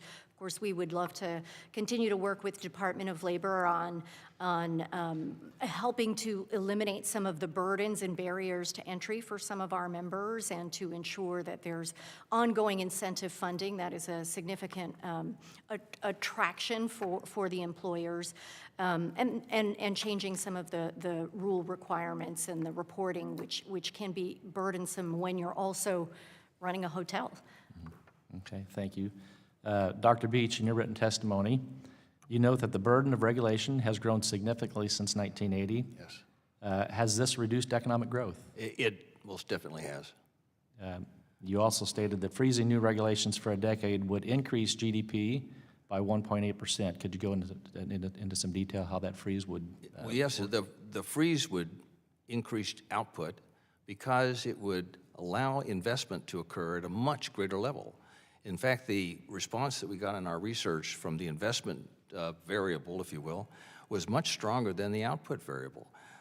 Now, why would that be the case? Well, regulations are costs on businesses, and they have to allocate money to those employees which they hire to fill out forms and to comply with the business. When those costs come down, then they can allocate it, those dollars to more productive purposes. So that happens. Also, the price system is positively affected. We see a reduction in the CPI as goods to households cost less. Well, when goods to households cost less, that means that households can allocate funds to repairing that car that doesn't work, or to ordering that after school tutoring. So there are a lot of impacts that come from reducing regulation. Thank you, and I yield back my time. I thank the gentleman. I recognize the gentlelady from Connecticut, Mrs. Hayes. Thank you, and thank you to our witnesses for being here today. I think much of the testimony that we're hearing lacks context. The timeframes that you're citing occurred during COVID, when 1.2 million Americans died and our economy was deeply impacted. Ms. Miata, like you, House Democrats were incredibly sympathetic to the hotel industry, which is why in the first CARES Act, where we expanded SBA loans, hotels took advantage of about $1 billion in funding. In fact, in 2020, the largest recipient of CARES Act funding was a Dallas-based hotel. So we understood the need to stabilize that industry. I'd also like to say, when we talk about small businesses, it is just not true to say that President Biden hampered job creation. And you don't have to listen to Democrats, listen to the data. The data tells the story of what has happened. Under President Biden, the economy added 16.2 million jobs. That's more jobs in 4 years than any president on record, and more jobs than any Republican president, whether they served 4 or 8 years. That's not Democrats, that's data. He also made history as the first president of the United States on record to not have a single month of seasonally adjusted job losses during his entire term. The federal government has awarded small businesses more than $183 billion in contracts, and 28% of all federal contracts go to small businesses. So we have tried to do our part to invest in this economy and help these industries. A lot of what I'm hearing today, we have some choices to make, and right now we are being faced with a $4.6 trillion in tax cuts. I heard you say that only about 30% of small businesses provide health care benefits. I'm sure that many of those employees who have children take advantage of programs like Medicaid, which many working people take advantage of. So that would be a huge detriment to employees in small businesses. You talk about, I've heard you say on 3 different occasions, the after-school and tutoring programs at the exact same time that this budget would cut Title I funding that provides for those programs to low-income students. Head Start would definitely be, slashing programs like Head Start would definitely hurt employees who are trying to work and have to make sure that their kids have child care. And on the topic of putting money back into the pockets of workers, we're dangling no tax on tips as if this is the answer to it. While I support no tax on tips, I'll tell you what else I support. Raising the federal minimum wage, which currently stands at $7.25 an hour. That's $2.90 a week, or $15,000 a year for an employee. I could tell you they could do a lot more for getting their car repaired or their child a uniform or after-school tutoring services if they were making $17 an hour or $680 a week, which is still only $35,000 a year. So if we really want to have a conversation about engaging the workforce, we would be talking about actually helping employees. making sure that we are spreading the wealth amongst everyone. The mission of the Department of Labor is actually to protect the employees, improve the welfare of the American workforce by promoting job opportunities, safe working conditions, and benefits. So OSHA and the protections that OSHA provides through the Department of Labor are doing exactly what they're supposed to, protecting employees. And I would argue that heat-related job conditions are a health hazard. They are a health hazard. I'm not really sure. I have a bunch of questions, but I don't even think it would make sense for me to ask these questions because I don't believe the witnesses are here to provide context or information. We've had hearing after hearing where the same people who appear at this table are at events at the White House and come here to promote the dangerous agenda of this administration. I am open to working with anybody on this committee to making sure that we are stimulating the economy and promoting small businesses, but also helping employees. So if we want to have no tax on tips, let's also raise the minimum wage.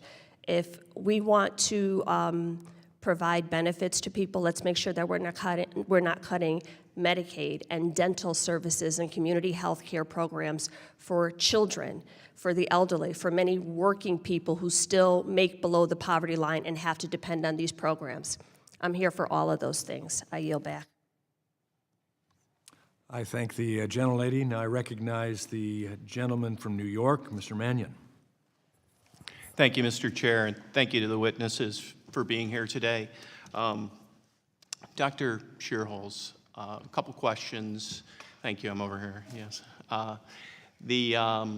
If a complaint comes before the National Labor Relations Board, this is one of their functions, what happens at that point?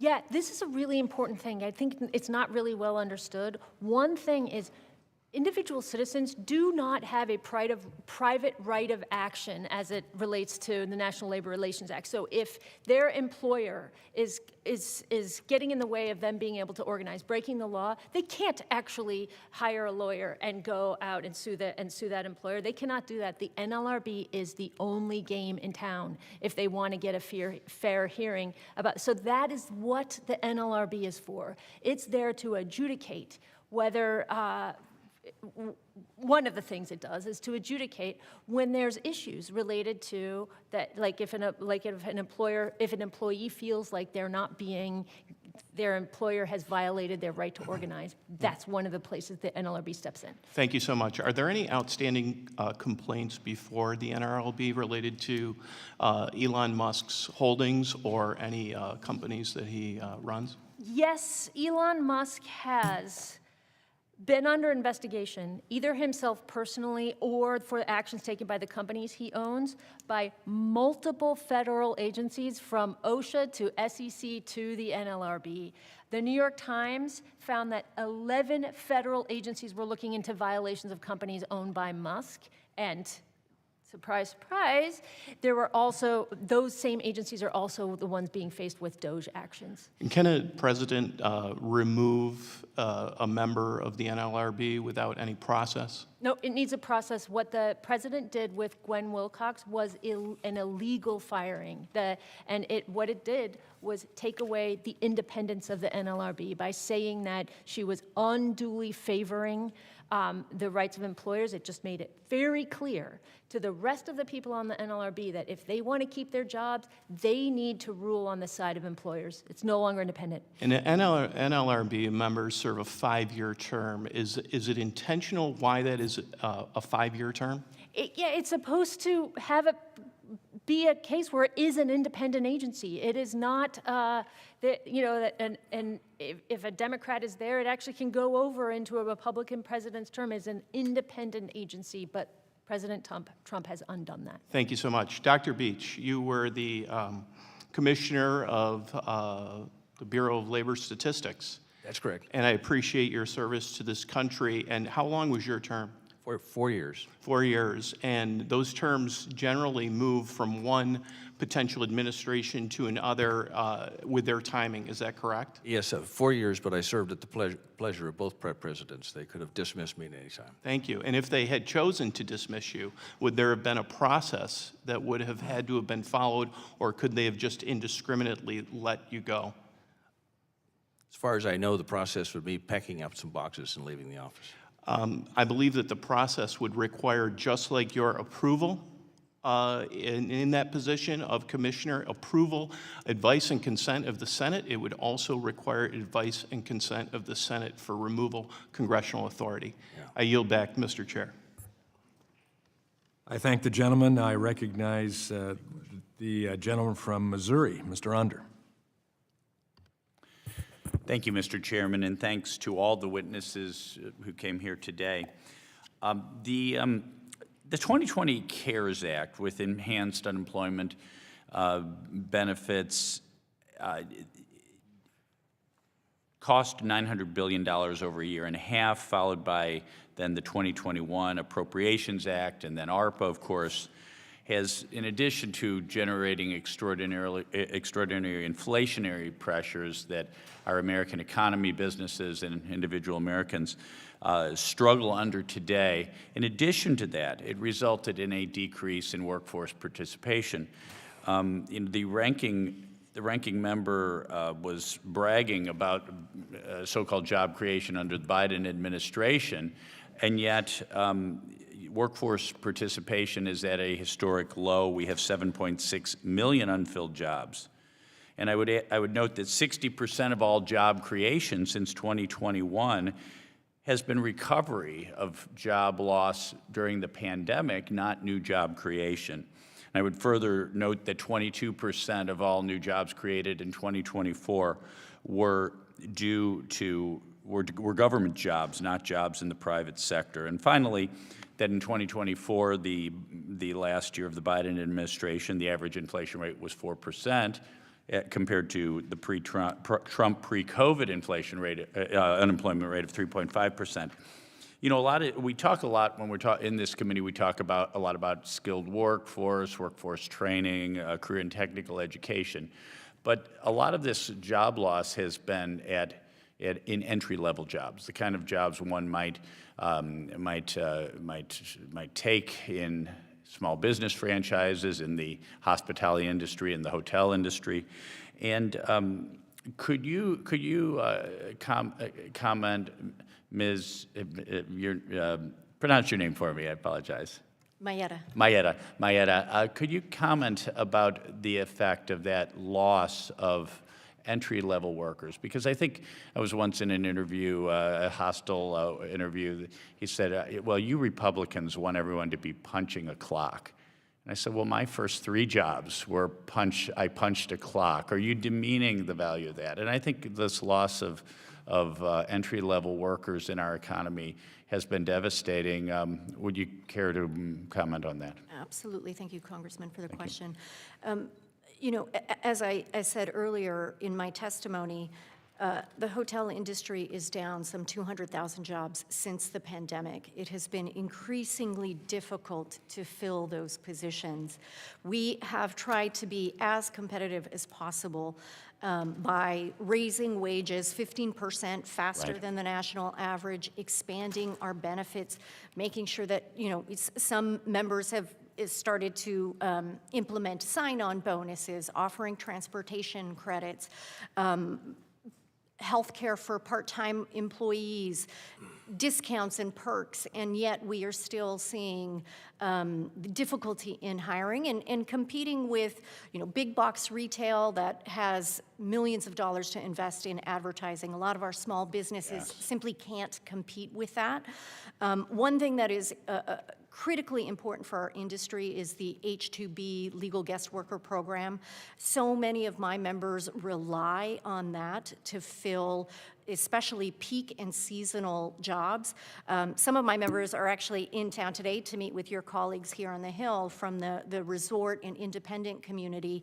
And one member was telling me that he has a resort on a small island that inhabits 500 people, including babies. And at peak season, he employs 5,000 people. Without the H-2B program, he would simply not be able to function. Sure. Thank you. And yeah, Mr. Beach, you made a number of points about macroeconomics. Would you care to comment? Yes. Well, I'd like to comment on this last point. Sure. One of the casualties of increasing costs on low-income households is the increasing inability of those households or those individuals to travel to another part of the country to take a job. Yes. So by increasing these costs, by slowing down wage growth, we're actually locking people into places where there may not be jobs. And I think that's one of the things that we need to be increasingly attuned to. Yeah, thank you. Yeah, I would just make the additional point that even though wages, and you mentioned 15% higher than the national average in your own industry, these increases in wages have not kept pace even then with inflation, which has been devastating, which is why it's so critical that we end the inflationary policies of the Biden thank the gentleman. administration. Thank you, Mr. Chairman. And I yield back. I recognize the gentlelady from the Keystone State, Ms. Lee. Thank you, Mr. Chair. I just think that we're beyond the point of accepting and regurgitating any propaganda or acting like we're in normal times. My Republican colleagues say they want to unleash America's workforce, but actions speak louder than words. If you really want to know where they stand, don't just listen to what they say. Look at what they're doing. As we sit here in this committee, we're witnessing the Republican administration dismantle the federal workforce in real time. There have been legally questionable buyout offers, funding freezes, stop work orders. More than 30,000 workers have been laid off indiscriminately. The administration has been demonizing federal employees, convincing the public that government workers are somehow the enemy, as all part of a major grift. The architects designing these policies aren't everyday workers, and you need to know that. They're billionaires and corporate executives. They're members of the ultra elite who extract wealth, resources, and labor from working class communities. These are the folks who stand to gain from slashing wages, gutting public services, and hoarding wealth. And that's exactly what they're doing. Last night, House Republicans voted to adopt a budget blueprint that would hand out $4.5 trillion in massive tax cuts for the ultra-wealthy, paid for by cutting vital programs that keep working families afloat: Medicaid, SNAP, Head Start. More than 38 million people across the country, including 3 million people in the Keystone State, rely on Medicaid and CHIP for their health care. Dr. Schierholz, how will America's workforce be unleashed, as my colleagues say, by Republicans' budget, which provides more than $4.5 trillion in tax breaks to billionaires and big corporations? Oh, I am on. Okay, yeah, this unleashing is not going to happen because of this House budget. The draconian cuts to health care and food assistance for children and families will hurt millions of workers. That is not an unleashing. It will weaken our economy. Those cuts, as you said, they're being made to make fiscal space for tax cuts that will go overwhelmingly to this country's wealthiest households, just like the TCJA did. Like just to put some numbers on this, the TCJA, it will give the top 1% in 2025, the top 1% will get $60,000 in tax cuts as a result of the TCJA. The middle class, less than $1,000. The lower class, less than $100. It is just overwhelmingly favoring the wealthy. Thank you, Doctor. So just to be clear, do you believe that these tax breaks will decrease the income, the wealth inequality, or increase it? It will unambiguously increase it. When you put the tax breaks that overwhelmingly favor the very, very wealthy, combined with the tax cuts that reduce the incomes of the most vulnerable households, it is literally taking food out of the mouths of poor children. I mean, not literally, but to line the pockets of the very wealthiest households in this country. Thank you. The truth is, Republicans don't want to unleash the workforce. They want to destroy it and replace it with an economy that only works for the wealthy. And that's proven further by the administration's actions to undermine civil rights protections across the workforce. Over the summer, President Trump went viral talking about black jobs. But one of the first acts as president was to rescind federal anti-discrimination hiring rules and eliminate funding for workplace diversity programs. Black Americans make up approximately 20% of the federal workforce because so many of us grew up knowing the value of securing what we called good government jobs. These jobs aren't just stable and provide fair pay. They've long been a pathway to overcoming discrimination in the private sector and to begin building economic security. By attacking both the federal workforce and civil rights protections, the Trump administration is actively reversing the progress, not just for black workers, but for all workers across the country who have made it in the fight for economic equality. Dr. Shearholtz, is discrimination against workers good for the economy? It is, okay, you know that is whether it's good for the broader economy is not the key metric that I care about when it comes to discrimination, but no, it is not good for the economy. One of the ways it holds back in the economy is by not letting people realize their full potential. It reduces productivity and is a drag on growth. Thank you. You know what they say, a high tide lifts all ships. To be mindful of time, I just want to say one more time, actions speak louder than words. Do not listen to what they're saying, see what they're doing. So to recap, Republicans aren't trying to unleash anything. They're dismantling it, destabilizing working families, and concentrating even more power in the hands of billionaires and corporations who have a vested interest in undermining worker power, cutting critical programs, upending vital projects. A strong workforce is the foundation of a strong economy, but their policies are making jobs less stable, wages lower, and opportunities scarcer for all people, especially marginalized people. We cannot afford to let it go unchecked. Thank you. I yield back. Gentlelady's time has expired. Thank you. I now recognize the gentleman from Wisconsin, Mr. Grothman. Thank you. We're going to lead off with Ms. Mayetta. In your testimony, you discussed the importance of the hotel and lodging industry, the importance of recruiting and retaining a qualified workforce. You also mentioned the importance of Congress's work to reform the Workforce Innovation and Opportunity Act to better connect employers to the workforce system. Why is it important that workers have multiple pathways into the workforce and multiple avenues for advancement? Yes, thank you, Congressman. Pathways into our industry are incredibly important, especially at a time when it's such a competitive and tight labor market, and we are short-staffed. 2/3 of my members report being short-staffed, particularly in entry-level jobs, so creating those pathways continues to be an important part, and we are happy to work with this Congress and this committee on reforms to WIOA. Right, good. Now I have a general question. We just heard a little bit about people not advancing and income inequity. And when I talk to my employers, as well as knowing some people in their personal life, we really hate it when people move up the ladder in this country because we have all these programs, low-income housing, earned income tax credit, Medicaid, food share, that if you make too much money, we take the programs away from you. It's like we don't want anybody making more than $16,000 or $17,000 a year in this country.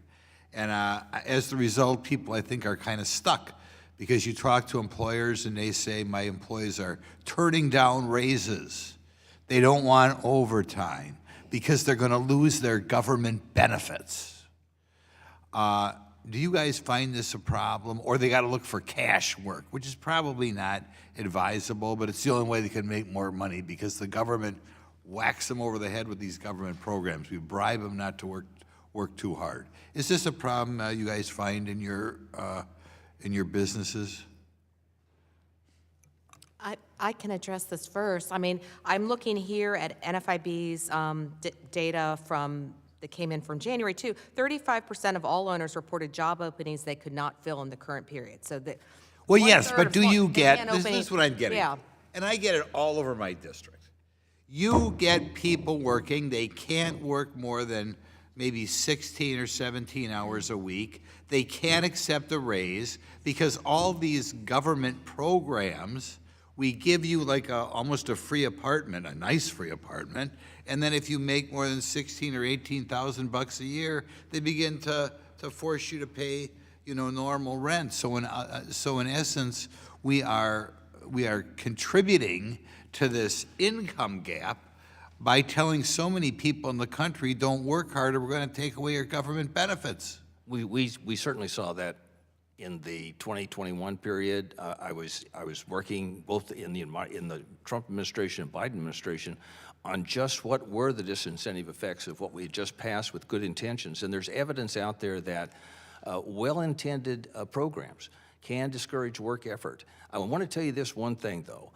Everybody has seen the program of less regulation and less taxes already, and that was the period from 2017 through 2019, when households across the income spectrum saw significant gains, and African-American households saw gains they hadn't seen in 50 years. So we have seen this before, and we know what will happen if this program is properly executed. But disincentive effects do occur. Well, all you got to do is talk to people. I think sometimes the problem with some of these congressmen is they don't talk to anybody but the lobbyists.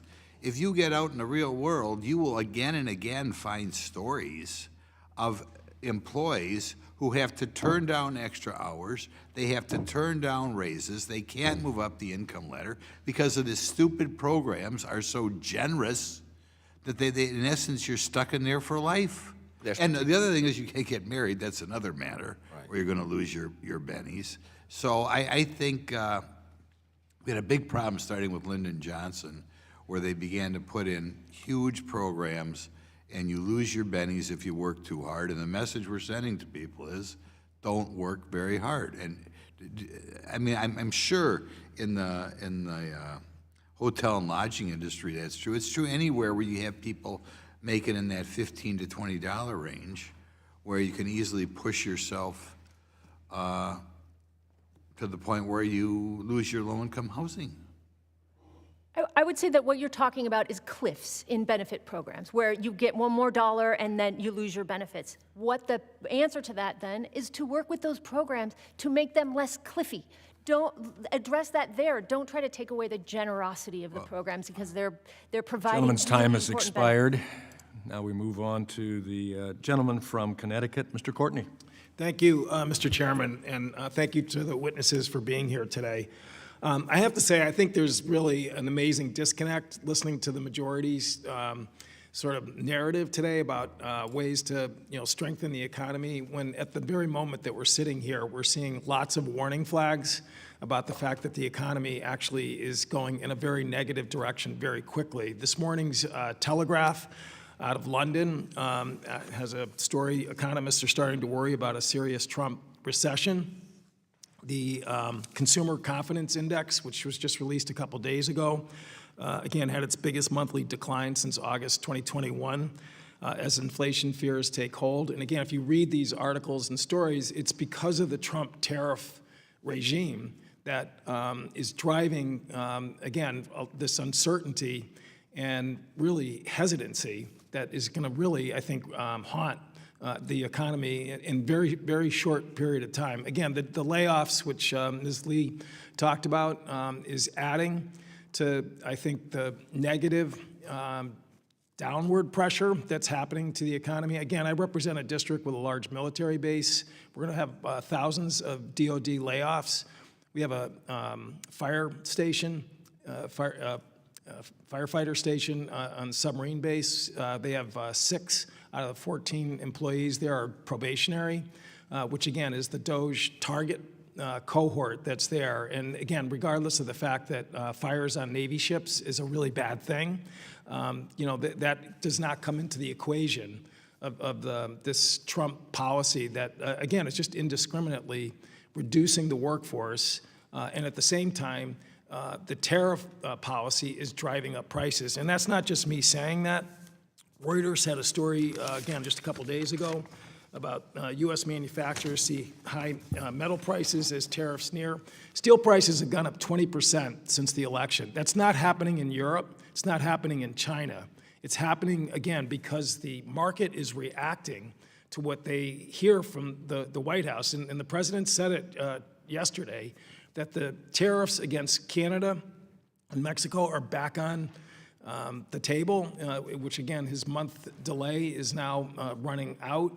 The steel and aluminum tariffs, which again are all across the globe, are again driving up one of the basic commodities in our economy. And the National Association of Home Builders, which is hardly a Democratic base organization, has been raising the warning flags. The American Farm Bureau has been raising the warning flags about the fact that fertilizer costs are going to go up because of a tariff on Canada.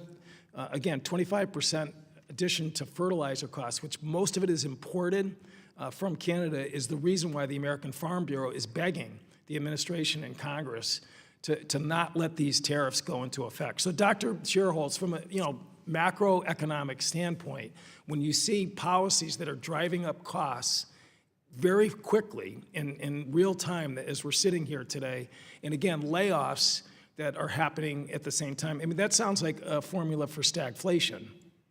Yep, it's worrisome. So I would not be an economist who studies the incoming data all the time without saying, I want to give it a little bit more time to make sure that it's not a blip. We want to make sure that there is a trend, but you're absolutely right that things are starting to flash concerns, and I think it has a ton to do with things like this very chaotic, unstable policy that's coming out of the administration.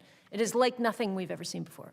And again, if we're talking about helping America's workforce, we need to get this stability and get the uncertainty that is, again, being driven every single morning in the news in terms of what's coming out of the White House. Mr. Chairman, I, again, would ask that the Daily Telegraph article, economists are starting to worry about a serious Trump recession. The Reuters article, USS manufacturers see higher metal prices as tariffs near.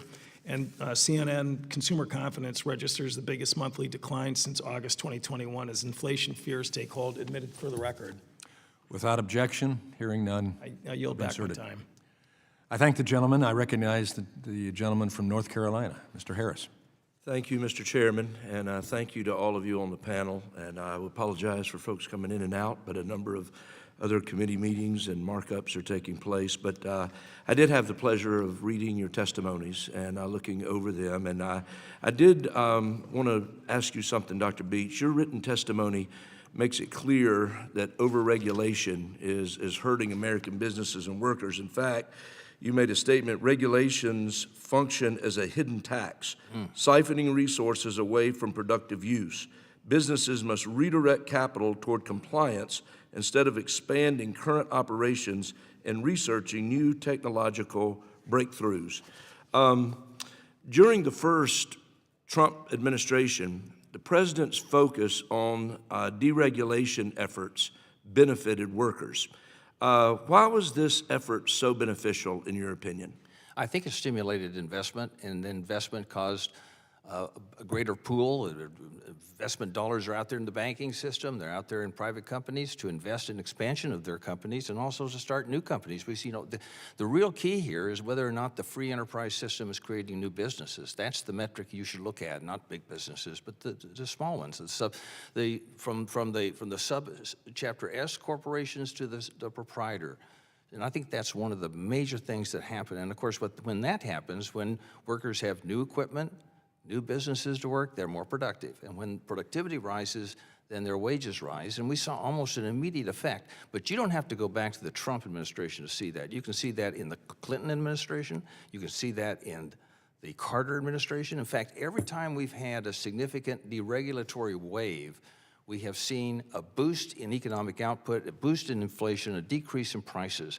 And there's no reason why we shouldn't see that. Now, of course, you got to make sure the regulations that you reduce are not going to put people in safety issues, right? And you have to be smart about it. But there are just billions of regulations out there that don't qualify in that category. So that's the effect we would expect. Well, and I think that's an excellent point. And I guess I would ask as a follow-up to that, when you think about what took place during that first term, and then you referenced previous administrations, how would you say the president, how can he improve the economic conditions and support workers and businesses during this second term now that he's underway? Well, I think he has a more aggressive program. That's the first thing. So you have to combine not raising taxes. That's the first thing. You can't do that. You have to, regardless of what you think about this act, that has to be made permanent. And the 199A is a big provision for small businesses. Do that, and then he has a 10-to-1 reduction plan. That would be way more than what he had done in the first administration. And we're expecting some big effects. My research shows that we get big output and big gains in investment and big gains in hours worked. There'll be plenty of overtime. Let me tell you, we talked about overtime before. There'll be plenty of overtime once this program's in full swing. Gotcha. And if I could just say one more thing about the federal workforce. We don't really have to speculate a lot about what will happen to the federal workforce. You know, this isn't the first time that this has happened.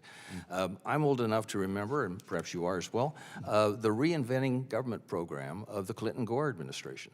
That was the first time that people got letters and some emails saying, would you like to resign? That was the first time. And there was massive decreases in the federal workforce. And what happened after that was a period of, I think every Democrat would say, of unprecedented growth, and we even balanced the budget by the end of that term. So I don't know whether that's going to happen this time. No one knows, but there is a record out there that we can look at. Well, in the final minute we have left, I believe rather than promote the proven policies that you've talked about that unleash the economy, like lower taxes and deregulation, things that help businesses and increase wages for workers, my colleagues oftentimes on the other side would rather increase individuals' dependence on the state through ever-expanding welfare. I will ask you just in the closing few moments we have, outside of the massive federal expansion of unemployment insurance for over a year and a half during COVID, could you just quickly discuss what federal programs or policies incentivize unemployment? Incentivize unemployment, that's a great concept. Well, I think if you have extended unemployment benefits, the evidence shows that people do stay out of work until like the last week. So that extends it. We've talked here about putting in place excessive benefits that, particularly in the housing area, that might cause people to think, do I work that extra hour and lose my means-tested housing benefit? Those are well-intentioned programs. We just have to be really careful that we don't get unintended consequences. Gotcha. Well, thank you so much. Mr. Chairman, I yield back. I thank the gentleman. I recognize my friend from the Great Lakes State of Great Michigan. Thank you, Mr. Chair. And Mrs. Stevens. Thank you. Thank you so much. And I am sitting next to another Lakes member of the Congress from Minnesota here.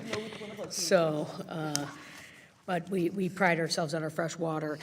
Look, it's wonderful to have your expertise here. And there's some PhDs in economics. And we had a vote last night, kind of in the dark of the night. First we were voting. Then they said no vote on this budget resolution. Everyone left the Capitol.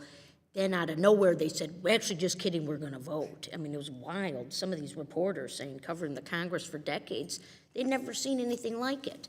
Now, the $880 billion cut to Medicaid is compelling me here regarding this topic of an exercised workforce.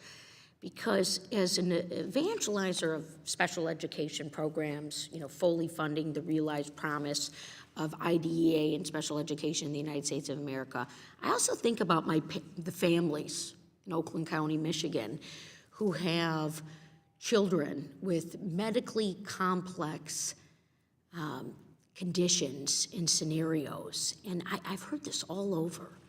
They would be bankrupt. They'd be sold out the river without Medicaid.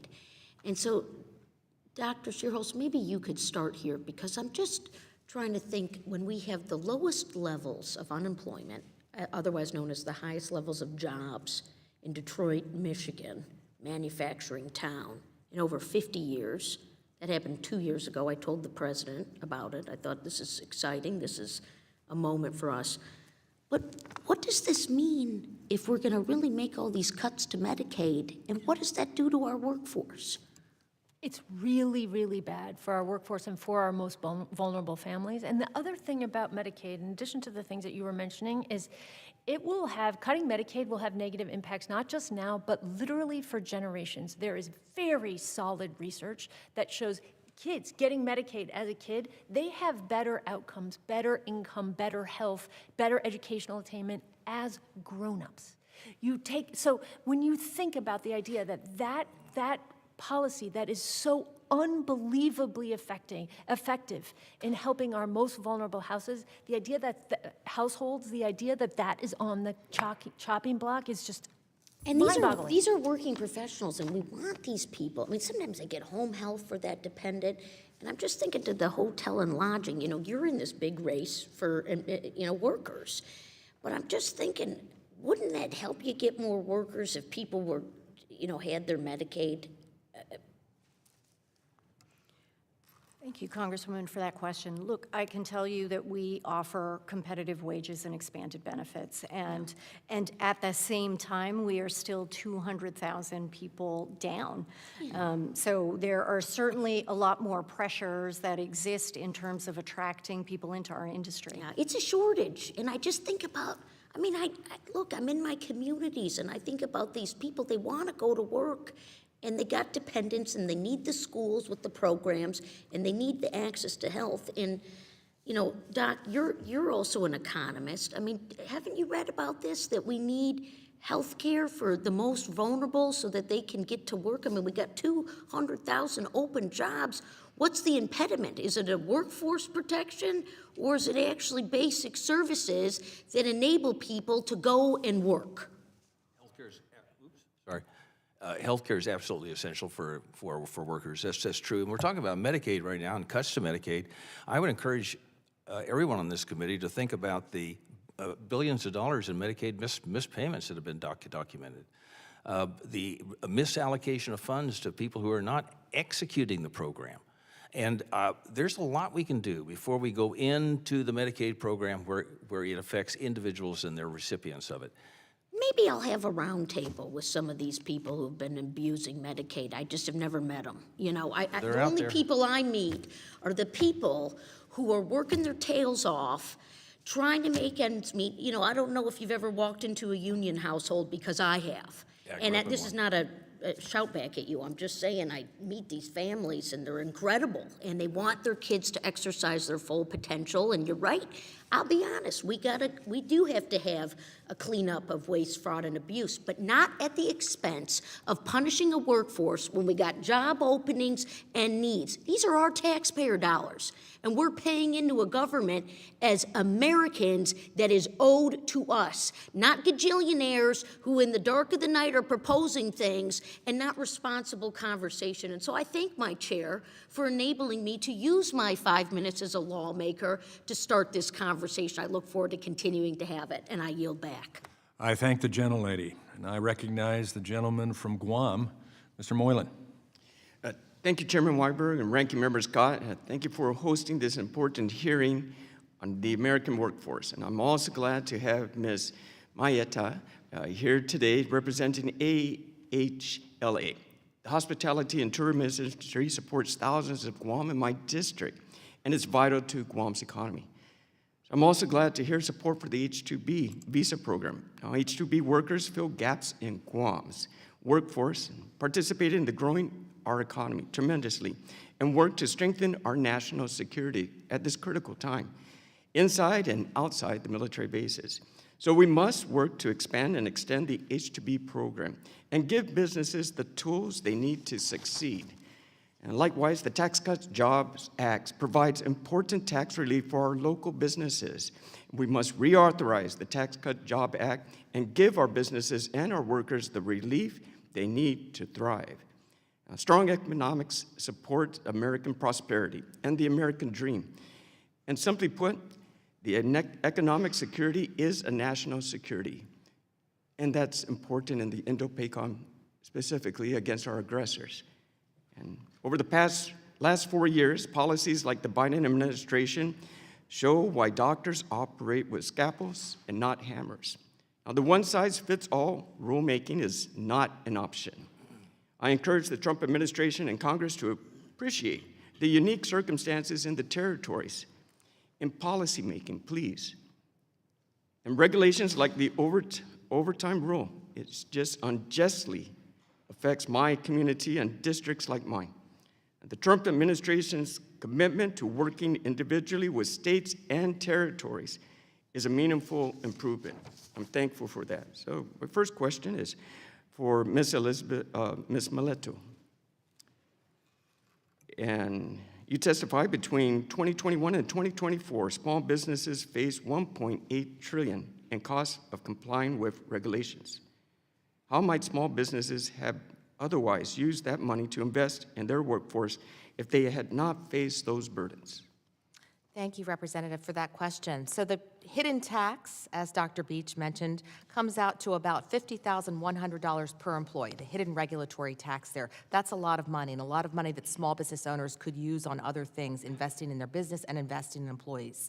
So I'll give you an example. Money that could be used for bonuses at the end of the year, money that could be used to either purchase health insurance for the employees, or as I hear from many members, they're using, for instance, you mentioned that small business tax deduction, using that, and from regulatory savings too, using that to pay up to 100% of the employees' premiums for health care. So those are ways in which small business owners can take money either through regulatory savings or through the small business tax deduction and reinvest it back directly into their workforce. Thank you, and it's much needed, especially my community in Guam, where our workforce is so small as we do this military buildup, that we really need these additional workers to stay and be happy and not pay this, get overburdened with this. So it's critical for us that we have that. Thank you very much. My next question for Dr. Beach. In your testimony, you discussed the need for Congress to reduce regulatory burdens on American businesses. Please elaborate. Give me more on the need for Congress to avoid this one-size-fits-all approaches to business regulations. Well, I think periodically Congress needs to go through all the regulatory matter and begin to think, well, are these needed now? There's outmoded regulations nobody would support. Get those off the books. And we found that when we worked at the state level, there's a lot of those out there. And then look at the regulations which are in place, which are designed to just to be cautious about certain aspects where we don't need to be that cautious anymore. We're in an information technology age now, and so record keeping and other elements need to be changed. Always think about regulations that inhibit investment, inhibit the buying of new machines and putting off the old machines so that workers have the best things they can work with and be the most productive. So, that's not specific, but those are categories where I think Congress could really focus their attention on the regulatory matter. By the way, since the Lobelbright decision, that whole regulatory matter is coming back into your hands. And so this is going to be not a subject of academic interest, but a real practical interest for the members of this committee and others. Thank you very much. Thank you to the panel. Mr. Chairman, I yield back. I thank the gentleman. I recognize my friend from California, Mr. Nakano. Thank you, Mr. Chair. Dr. Shearholtz, whenever I encounter doctors, they're always telling me and complaining about how low the Medicaid reimbursements are and just how few doctors actually even will take Medicaid patients. And my suspicion is that Medicaid is one of our leanest programs in health. This idea that was bandied about, that there's billions of dollars to be saved. What do you have to say about that?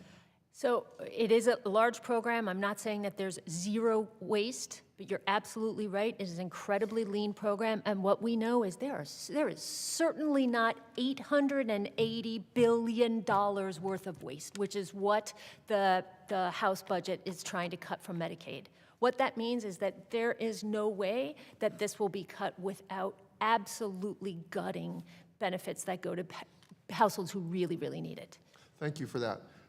So I too agree that in a program this big, there's some waste that we need to and inefficiencies, but on the whole, doctors are not getting rich off of this program, and it's not a Cadillac plan, right? And it helps children. A huge amount of children get helped, and children actually don't cost that much money. But it makes a huge difference to be able to serve those children and to serve the mothers of those children. I want to follow up on something that my colleague Dr. Allen suggested, that over 30,000 federal employees who were terminated, quote unquote, looking for a change in career, as he called it, simply apply for a new job in the private sector. Can you be more explicit about the dangers of gutting the professionals responsible for safety, quality control, enforcement standards, and much more across every sector Yep. Yeah, go ahead. Yeah, definitely. I keep returning to this, but it's really important to say the federal workforce is already very, very small. It already has been shrunk. It is less than 2% of payroll employees. But they do so much to protect the safety of our food. It is because of the National Weather Service that we know when we need to evacuate, when there's a weather emergency, and on and on and on and on. And just the services of the federal government employees provide are just a backdrop to our lives and to the economy of this country. The idea that we can gut that without doing enormous harm to those services and to the stability of our economy is just a farce. Well, look, supposedly the VA has created exemptions for certain essential folks who, and for the probationary employees that weren't fired, who were essential, but I'm getting back, as the ranking member of the committee, stories about 2 individuals at the Cleveland Medical Center who did intake. I mean, not highly technical people, but they did intake for mental health care patients. And the fact that they were fired meant that it means right now it's wreaking havoc on mental health services for that VA.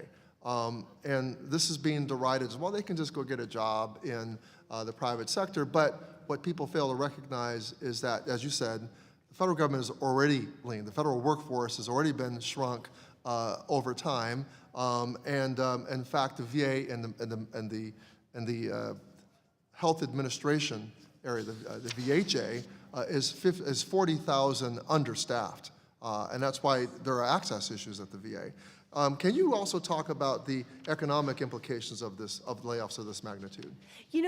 Mentioning the VA, it also makes me, it's useful to point out that the federal government disproportionately employs veterans. And what we know right now is that veterans are facing incredible stress, returning from service and then facing layoffs right now. It's just an unbelievable slap in the face to people who have served our country. So it's estimated that 6,000 veterans have been terminated from their jobs. That's the estimated amount. Not counted in that are the military spouses, who by their nature travel according to their spouse's duty station, and so they're perpetually a probationary employee.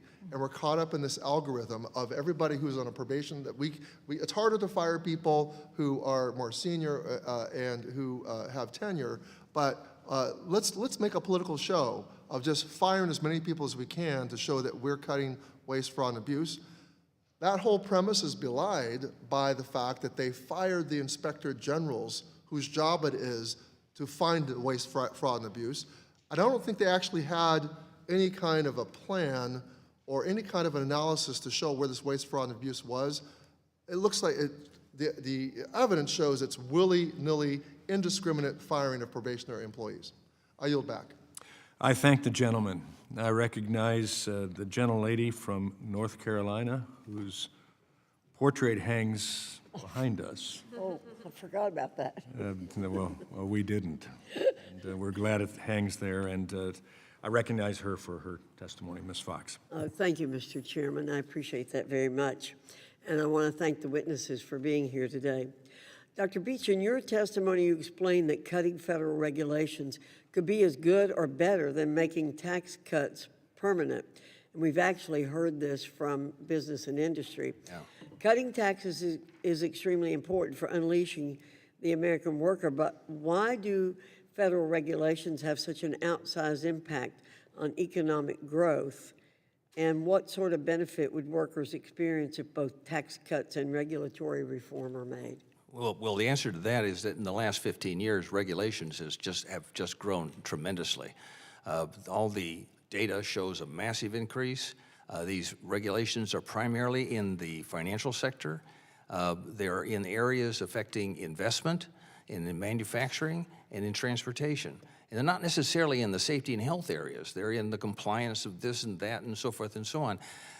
These all need to be reviewed. So when you reduce the regulatory burden, when it's that high, the effect is very large. Now, why is it larger than making the Tax Cuts and Jobs Act permanent?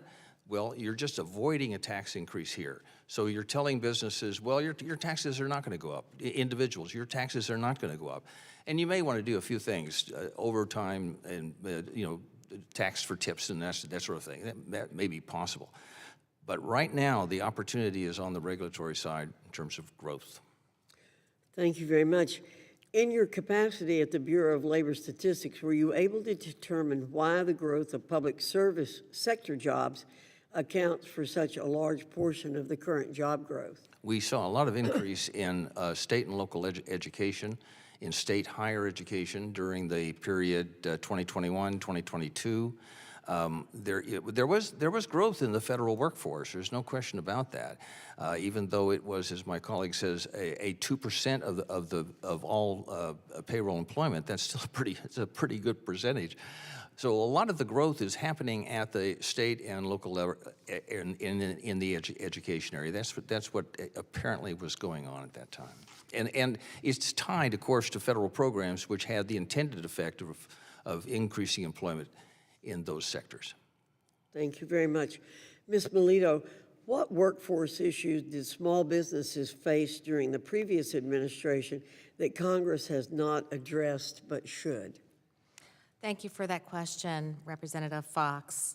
So we are very hopeful that Congress will take action on something with the heat standard, and this was discussed earlier, legislation that would prohibit OSHA from ever touching a heat standard again. Again, that I want to correct something. I did not say that it was not a health. Heat hazard is a health hazard, but it's not an occupational hazard. It's not an issue for OSHA to address there. So legislation that would prevent OSHA from passing a standard on that would be very important. And certainty, too, with withdrawing the Biden administration rules on overtime, the joint employer standard, which a court stopped there, but the independent contractor rule is still out there hanging in the courts around there, and we would like to see those wiped out too. So those are some areas where our members are looking for relief. And we have sent a letter, as of just yesterday actually, over to the White House asking for relief in these areas. Well, I'm going to ask you a second question, but you may have answered some of this before I got here, but I'll ask you to follow up in writing. As the Trump administration takes aim at federal regulations, what concrete steps can Congress take to join with the administration and help ensure small businesses succeed? But I'm not going to ask you to answer that now. We'll submit that to you formally and ask for a response. Ms. Mayetta, how would worker upskilling and education improve in your industry with a lighter federal regulatory burden? Congresswoman, thank you for that question. It is so hard today to own and operate and run a small business in this country. We, in the hotel industry, are regulated at the local, state, and federal level. Increased regulatory burdens just add to increasing costs and implementation, new processes or systems that can then limit the ability to hire quickly or staff up or train and help your employees get ahead in the industry. So measures like the NLRB joint employer rule or overtime rule would have severely impacted the industry and made it even harder to continue to operate in today's environment. Thank you, Mr. Chairman. I yield back. I thank the gentlelady, and now I get to another member of the Great Lakes Caucus who knows the beauty of fresh water without sharks and salt. The representative from Minnesota, Ms. Omar. Thank you, Mr. Chairman. I find it truly astonishing that House Republicans have brought us here today to discuss ways to unleash America's workforce while they are actively abandoning workers. How exactly are we supposed to unleash anything when federal workers are being threatened by an unelected billionaire? When critical government services and authorized funds are being disturbed at a whim?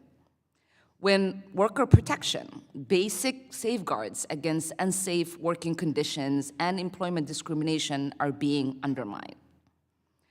We are already hearing reports that the Trump administration has begun firing many workers at the Department of Labor and the National Institute for Occupational Safety and Health.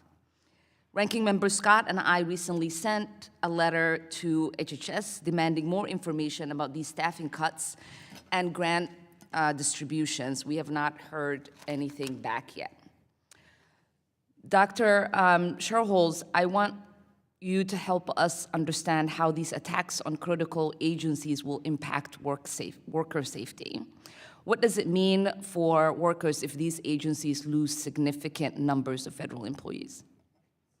What OSHA does is protect workers' health and safety by passing laws, by passing regulations, publishing regulations, enforcing those regulations. When they have less personnel, they will be able to do that less effectively. America's workers will be less safe on the job, full stop.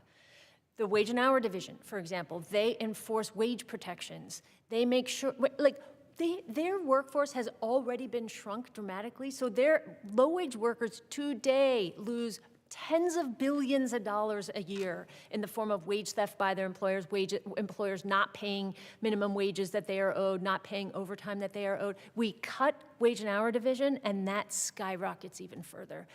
Workers will be hurt by actually being hurt on the job and by losing wages that they were legally owed. Yeah. And who really benefits when agencies lose this capacity? Okay. The people who benefit are bad apple employers. They benefit because they are able to cut corners on worker safety protections. They're able to cut corners on actually paying their workers. They just don't have as much oversight over what they do. So bad apple employers gain over workers. Bad apple employers gain over lawful employers because then they are in a competitive advantage over lawful employers. And then the other group that benefits from this are the wealthy who are going to be the disproportionate beneficiaries of the tax cuts that these kinds of agency cuts are going to help pay for. Appreciate that. Thank you so much. And I have to say, these attacks will have, as you just said, real and devastating consequences for working people in this country. It's about thinking about economic mobility. It's about thinking about job security. It's, at minimum, thinking about institutional stability.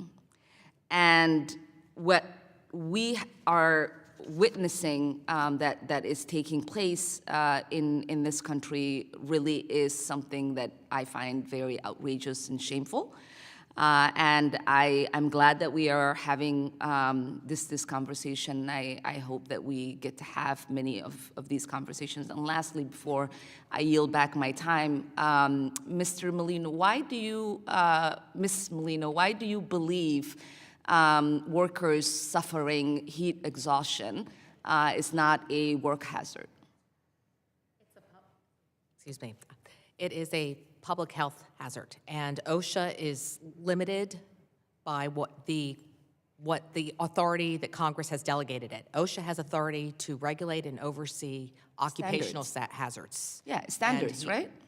Occupational hazards. Yes. And why would you not heating think water, it is things like not an that. occupational hazard if someone is being forced to work 8 hours under 120 degrees And without employers- getting regular breaks? And employers are already taking action to So protect you believe workers from heat. employers should have the responsibility to decide have a who dies and who responsibility to- survives in the heat? They have a responsibility to keep their workers safe, most definitely, but that is separate and apart from So you're OSHA's saying authority. those employers who have not done that, who have seen people die at their workplaces in places like Texas, it's just because they're bad people, and we shouldn't have the responsibility of protecting the workers, is what I hear. That's not what I'm saying, but thank you. I thank the gentlelady. I recognize now the gentleman from California, Mr. Kiley. Thank you, Mr. Chair.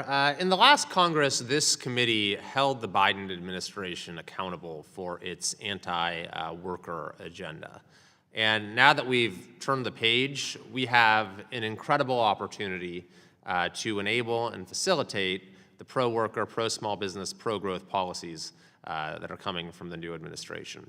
But this committee's oversight proved particularly critical when President Biden made the baffling decision to elevate the state labor secretary with the very worst record in the country to be his Secretary of Labor. And our committee actually brought in Ms. Julie Su for a hearing at that time. where we were able to show how she was the Secretary of Labor for the state, California, that had the single highest rate of unemployment in the entire country in her tenure, first out of 50, had the lowest rate of wage growth in the entire country, 50 out of 50, and had the highest rate of real poverty in the country, first out of 50. And then that she also was the architect of the most disgraceful, notorious labor law in modern U.S. history, that being AB 5. Now, after she came in for a hearing here, the U.S. Senate refused to confirm her. Her nomination was stopped with bipartisan opposition. But of course, the Biden administration chose to lawlessly keep her at the helm of the Labor Department for the entire tenure of the administration. And in that position, she did indeed attempt to federalize the failed policies of California by implementing a new rule that was designed to mimic the effects of AB 5 in California as far as limiting the freedom of independent contractors. Now, the good news is that that regulation has not yet wreaked the sort of damage that we had anticipated, perhaps because of the illegitimacy of Ms. Sue's tenure at the helm of the Labor Department, which shattered all records, by the way, for an acting unconfirmed secretary. But nevertheless, we still find ourselves in the situation where that regulation is on the books, where there continues to be uncertainty as far as the livelihoods of independent contractors, the ability of small businesses to work for them. So in order to resolve this issue, to provide certainty, to protect the rights of workers and countless enterprises across the country, I've introduced the Modern Worker Empowerment Act, which would specify that the classification standard for an independent contractor comes down to two intuitive factors. Number one being the degree of control of the hiring entity over the work performed, and the second being the opportunity for profit or loss, or the opportunities and risks inherent to entrepreneurship. This is a pretty common sense standard designed to say that if you truly are running your own enterprise, then you don't need to be forced into a W-2 classification. In addition to that, I've introduced the Modern Worker Security Act. So we have the Modern Worker Empowerment Act and the Modern Worker Security Act. This legislation is designed to encourage the use of portable benefits, which will provide a level of a social safety net for independent workers that they can take with them from job to job, things like health care and retirement savings. The problem in existing law is that if associations or companies or other groups choose to provide those benefits, then it's kind of like no good deed goes unpunished. You've had that then used by regulators to say, oh, look at that, you're providing benefits, you must be an employer. We're going to force this to be considered a W-2 arrangement, which is not what either party to the transaction wants. So it's had this chilling effect on the ability to offer portable benefits and for workers to have that measure of security. So I'm hoping that we'll be able to move both of those measures through this committee and provide more certainty to millions of folks across the country. I think this will have a tremendous impact on our workforce. And maybe with the remaining time, Ms. Melito, since you mentioned this, the labor regulation, the independent contractor regulation in your testimony, could you just give us a sense of how damaging this uncertainty has been for small businesses? Yeah, it's created a lot of headaches for business owners who cannot determine whether or not somebody they've hired once a week to come in and do their website improvement needs to be, as you put it, a W-2 person, or because they also do website work for other businesses, can I pay them, as an independent contractor? Because they have their own business, they have their own business card there. The Empowerment Act that you have introduced would be very helpful on that front in codifying that simple, very simple two-factor test that the Trump rule had. So thank you for that. Thank you. I yield back. I thank the gentleman. I now recognize Mr. Kassar from Texas. Thank you. We're 1 month into the Trump presidency, and American workers already have many fewer rights than they did just about a month ago. These attacks have been numerous, but I want to talk about what has been one of the biggest threats to workers so far, and that is Elon Musk and Donald Trump's effort to eliminate the National Labor Relations Board. The NLRB is an independent government organization that protects workers from being fired or discriminated against for collective bargaining.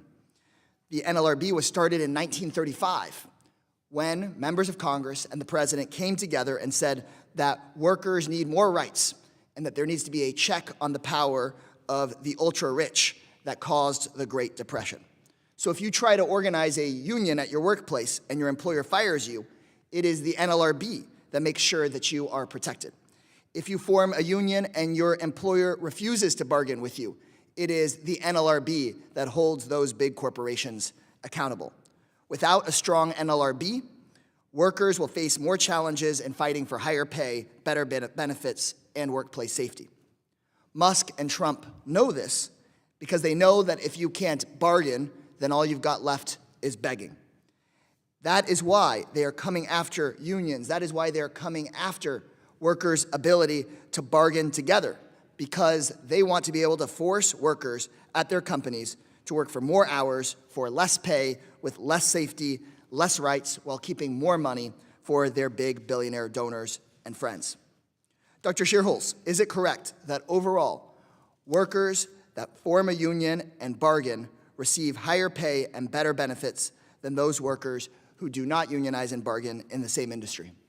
Yes, it absolutely is. Careful, raw comparisons, careful, regression-adjusted comparison, it all shows that workers who are in unions make more than similar workers who are doing the same work, same demographic characteristics, who are not in unions. Can I take 1 minute that I'm dying to correct the record on about the independent contractor rule? Go ahead, can you correct the record? There's just been sort of outrageous things said about the independent contractor rule. The independent contractor rule that the Biden administration did not mimic AB 5. It merely restored the method for determining classification that had been in place at Wage and Hour for decades. But Trump was the one that put in a rule that very much weakened it. Biden just restored back to the method that had been used for decades. Sorry to... And so but it should be no surprise to us that Trump and Musk, who have private companies that generate them billions of dollars, want to have workers have fewer rights, have workers have to pay their own taxes rather than employers having to contribute, want workers to not be able to get overtime pay. They want those workers to not be able to form a union and bargain. That way, they can just get more and more money from workers and taxpayers and keep it for themselves. Last year, the NLRB cited Musk's company SpaceX for forcing workers to sign illegal severance agreements and for firing workers in retaliation for speaking critically of Musk. There's story after story, instance after instance of Musk trying to bust unions and not respect workers' basic rights that we won back in the 1930s.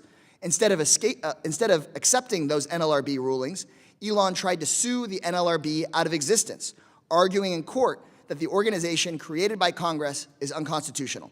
And now, after spending $277 million to get Trump into office, he's using his power in the White House to try to tear down the NLRB. One of the first things that Trump did was fire Gwen Wilcox, an NLRB board member who is independent. Trump is not allowed to have fired her, but without her, the board doesn't have enough members to function, making it so the NLRB cannot hand down rulings to protect workers. In summary, Mr. Chairman, Elon Musk and Donald Trump's agenda is not to make the government more efficient for workers. It's to make the government more efficient for themselves. And getting rid of the NLRB, attacking workers' rights that we've won in the 1930s, is the perfect example of how Trump and Musk are talking about how they're for working people, but what they're actually doing is screwing you over and taking your money for themselves. With that, I yield back. I thank the gentleman. Now I recognize the representative from Pennsylvania, Mr. McKenzie. Well, thank you, Mr. Chairman. I appreciate the opportunity to speak today at this wonderful hearing that we are hosting on unleashing America's workforce and strengthening our economy. I really can't think of a better topic for this committee to be discussing after a great hearing that we had on the American educational system, because one of the key things that I want to focus on as a member of Congress is what we can do to strengthen our workforce, promote economic growth, and support working families. Because all across this country, for the past number of years, families have been suffering with high prices from massive inflation. And we have a workforce challenge that so many people can't even get into the workforce because there are barriers for them. Childcare is too expensive. Many businesses aren't offering paid maternity leave. And so for a lot of workers, they are making a rational decision about whether they should be in the workforce or not. And it is purely economic. But they say, why would I go work 40 hours a week when the costs of having a child and raising a child make it unsustainable to be in that workforce or have any take-home pay left at the end of the day? And so those are the issues we need to focus on. And we need to focus on our workforce because far too often, people, when they want to talk about economic growth, they only talk about taxes, regulation, and trade. Those things are all hugely important, not dismissing those at all. But the fourth thing that we need to focus on is workforce. And that needs to be a part of every economic discussion, is workforce. If businesses don't have the proper and skilled workforce, there is no business operation that will be carried out. So I want to talk just very briefly about my opinions that I think we need to actually continue this trajectory that we have been on in this country about promoting career and technical education, promoting community colleges, 2-year degrees, all of these things that for far too long were disparaged and everybody said you only should go to a 4-year college if you want to be successful. We know that is not true, and so I think we need to speak that truth here in Congress and continue our mission to make sure that every student, every adult gets into a meaningful and rewarding career where they can make a family-sustaining wage, and that they can do that through a lot of different educational opportunities and pathways. So I think we need to talk about that. Now, when it comes to workforce protections, I'm grateful that the chairman has promoted me to be the chairman of the subcommittee on workforce protections. Again, I want to talk this Congress about what we can do through things like the tax code, about expanding paid maternity leave, expanding tax credits for childcare, expanding child tax credits so people have more money back in their pockets when they're raising children, and also expanding things like adoption and IVF tax credits for those that are looking to grow their families in those ways. We want to make sure that they can do that. I've presented those opportunities to the Ways and Means Committee, and hopefully some of those things will be taken up. I also want to talk about the fact that we need to crack down on unscrupulous employers who are utilizing illegal immigrant labor in this country. We need to expand the use of E-Verify to actually punish those businesses because they are doing the wrong thing. They're exploiting those individuals. They're taking advantage of their competition in the marketplace who are trying to do the right thing. And they're also taking advantage of social safety nets that everybody pays into when you pay legal wages through our workforce systems. So those are just some of the things I want to talk about. And with the last minute of my time, I'm actually going to bring up a bit of a niche subject, but it's on my top of mind for me because I just came from a Homeland Security Committee on workforce. So our House Republican caucus is talking about workforce all across the halls of Congress today, which is a great thing. And over in Homeland Security, we were talking about the need for a cybersecurity workforce. There are 500,000 positions that are unfilled in the cybersecurity space. And so there is a piece of legislation, the Cyber Pivot Act, which fits neatly into what I'm talking about here. It would be full scholarships through 2-year programs at career and technical schools to get people into those entry-level cyber positions. It passed unanimously last session. Unfortunately, it didn't get across the goal line, but hopefully we can do that this time. Anybody on the panel, do you have an opinion on the need to expand our cyber workforce and what we can do about that? So I was on I guess you'd call it a workforce, in the Biden administration to look at that very subject. And we concluded there was acute need in the cyber side. There's also acute need in firefighters and other kinds of frontline people. So it's a broad base. The research has been done. You should do an oversight hearing on that or some kind of an informational hearing to bring those plans to bear. There's quite a bit of data out there, and I think it's absolutely essential that we engage in on that topic, and thank you for doing that. Thank you. The gentleman's time has expired. I recognize my friend and the ranking member of this committee, the gentleman from Virginia, Mr. Scott. Thank you. Ms. Mayetta, you mentioned the apprenticeships and working with the Department of Labor, those that are registered apprenticeships. And can you assume, based on your comments, you'd like to see more of them? The apprenticeship program has been really essential to our industry in allowing that trajectory to move up. And once graduated from the program, employees see a wage increase as well. We would love. So they're a good thing. They have been really beneficial. We would love to talk about let's- expanding that. Good, good. Ms. Melito, you mentioned the tax cuts for small businesses. Of the $4.5 trillion, how much of that tax cut are you talking about? Sorry, of the $4.5 trillion, the dollar number you're talking about for the small business deduction, I don't know that I have that figure here with me right now, but I'm happy think to it- provide that too. But it is, you know, in the scheme of things, again, remember, this is a small business tax deduction. This is not going to millionaires or, So I mean, I think we could take care of the small businesses for about 15% of the $4.5 trillion. You don't have to bust the whole budget to help small businesses.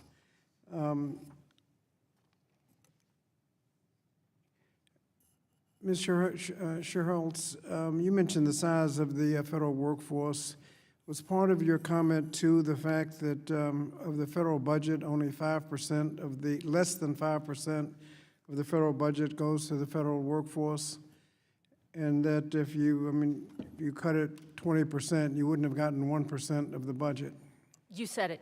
Yeah, that's the right way. The math just isn't there. You can't cut the federal, you can't cut your way to anything by cutting the federal budget, federal workforce. And wages versus inflation, I thought the wage inflation had caught up with the inflation. It started off pretty bad in the first year, but early when inflation got really bad, the American Rescue Plan Act provided for the median family of four over $5,000 in stimulus checks, $6,000 in child tax credits, enhanced SNAP benefits, reduced health care costs. If you add all that up and put that in there, can you say something about wages and inflation? I thank you for bringing that up.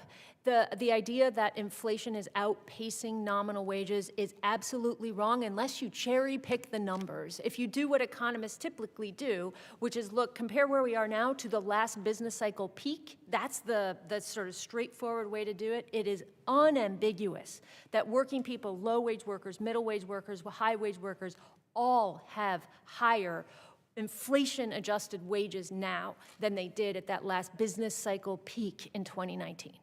Now, President Trump is crediting his miserable job performance to COVID-19 pandemic. Isn't it true that the pandemic started in March of 2020 and ended in January 2023? So he had about 11 months of the pandemic. Biden had about 2 years and was able to create jobs. Is that right? Yep, that's right. Okay, and can you say a word about the stimulative effect on the economy of tax cuts to the rich and the American Rescue Plan Act investments? Yeah, okay, so the American Rescue Plan Act, that was a thing, it was passed in early 2021 after the job gains due to reopening the economy had run their course and we were still down millions of jobs. It was the thing that set us up for the incredibly strong jobs recovery that we had. The tax cuts that are in the House budget plan, the totally extremist House budget plan, will go entirely, almost entirely, overwhelmingly to very rich households, and that could actually put a drag on the economy. We are in a period of a very strong economy, and at a time like this, increasing the deficit by as much as the House plan is going to do actually may translate into a drag on the economy. Well, tax cuts to the rich have not traditionally done much for the economy at all. Is Fair. that right? Yes, yes. And investments that affect people who will actually spend the money do a lot better. And can you say a word? We've had comments about the enhanced unemployment compensation. I thought there were studies about that showed that it didn't make any difference. Yeah, and what the general sort of weight of the literature shows, that unemployment insurance does keep people unemployed for a little bit longer than they would if they didn't have it. But you know why? Because they are staying in the labor force looking for work, because they are required to be actively looking for work to get the unemployment insurance benefits. It's not that they get unemployment insurance benefit, and as soon as it runs out, they get a job. That is not what that sort of spike at benefits. But the states that ended the enhanced unemployment compensation compared to those that did not end the enhanced unemployment compensation, they continued it, people going back to work was the same, is that right? Yes, that's exactly right, yes. Well, the gentleman's time has expired, but I also recognize him for his closing comments. Thank you. Mr. Chairman, the gentleman from California suggested that the acting Secretary of Labor, Ms. Sue, was serving illegally. I would ask him to produce some documentation of that allegation, because I think that was tried in court and found that she was serving perfectly legally. He may not have liked it, but she was serving legally. So I'd like him to produce some evidence to support that allegation. And again, Mr. Chairman, I'd ask you to join us in getting answers to what DOGE and President Trump are doing at the Department of Labor and other agencies. For example, what is happening at the NLRB and EEOC, and what information does DOGE have access to, like files of investigations into his own businesses, bids, can he get bids of his competitors? Does he have access to job numbers and things like that before they're public? And do any conflict of interest rules apply to anything he's done? We don't have to do anything, but we would like to just ask questions and get answers. And so, Mr. Chairman, we've heard about job creation during the Biden administration, and while we saw, while at the same time, we saw him reducing the deficit. He created more jobs in 4 years than any president in the history of the United States, and more jobs in 4 years than any Republican was able to do, whether they served 4 or 8 years. President Clinton did more in 8 years. But we know that, so we know how to do this. We just have to pass a fiscally responsible budget that effectively invests in the economy, and we'll get good results. The last thing we need is a budget that we pass, like the one we passed last night, showing massive tax cuts on the wealthy, the top 1% in corporations, and we just heard that that doesn't do anything for the economy because they don't spend the money. We don't need that kind of showering of tax cuts, and then don't need to make people pay for it with cuts in Medicaid, education, and other essential services. And add insult to injury, the budget, after all the speeches, incredibly ends up with a deficit worse than if we'd done nothing. I don't know how well, I didn't vote for it.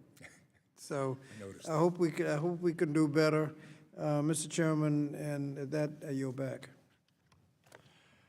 I thank the gentleman, and I think we agree on a number of things. It's just how we get to that. We've heard amazing statements today during this hearing, which I think has been a great hearing. And I appreciate the witnesses who are at the table, all four. It shows the opportunity of ideas and which ideas work and work best. We've heard about the framework resolution, the budget resolution, that indeed was a framework. And I appreciate my colleagues on the other side of the aisle hanging pieces of that framework on the framework and conjecture that's been given. I don't appreciate, and I would hope that it wouldn't continue. Fear-mongering that intensifies without, I would suggest, fact and reality at this point in time. We would all agree that we have a challenging situation economically in this country right now. We would all agree that we'd want to get to the reason, the rationale behind that. But I would hope we would have more concern about our taxpayers and our businesses that supply the economy for our taxpayers, themselves personally and within our country, than we would have for big government, or, as it's been called today, tiny government. And that tiny government, if that's a quote we want to use, still produces nothing as far as the economy They don't generate one dime. That's where it comes from the businesses and the individuals, the blue collar and white collar and whatever collar workers that are out there doing the work that has made America what it is. The envy of the world. We're not perfect, but we have patterns and systems that have worked. There's a reason that the Biden administration didn't do away with the Tax Cut and Jobs Act. Thank God. That it stayed in place and continues to this day, and we know the impact. We can put out statistics for almost anything, but the fact of the matter that 77 million people decided they wanted something different in the last 4 years, and 75 million people voted for a congressional body to take us in a different direction than what was going on the last year, I think is significant, that we ought to recognize. I think there are things that we agree with that are in the workforce space. We owe a reauthorization. Workforce Pell, and other things in the CTE space that we can agree on and work together and have minor differences, but the general issues are there. But from my perspective, I'm not giving away the fact that we represent the blue-collar worker. We're not going to relinquish that because of what they add to this great country. They're a vital American group. And in the Tax Cut and Jobs Act, they receive the biggest benefit. That's a fact. And of course, we'll debate that. But that's what is there. We've heard a lot about how the Biden administration's radical regulatory agenda has harmed American workers and the economy. However, with President Trump back in the White House and a Republican-led Congress, job creators are optimistic for the return, and polling is showing that. The surveys are showing that optimism for pro-growth policies that support and strengthen our workforce and businesses. The committee is committed to considering legislative solutions to improve the standard of living of American workers, reduce the burdens on business, and strengthen the economy. And that includes things like WIO reauthorization and Workforce Pell and the rest. So thank you again for giving us a lot of ideas that we can knock around and we can ruminate on. That's an agricultural term, you know. But I think we can, in working together, we can get it right. And the American people and the American industry and the small businesses and the entrepreneurs and the blue collar and the white collar and striped collar workers will benefit from it. With no other business to come before the committee stands adjourned.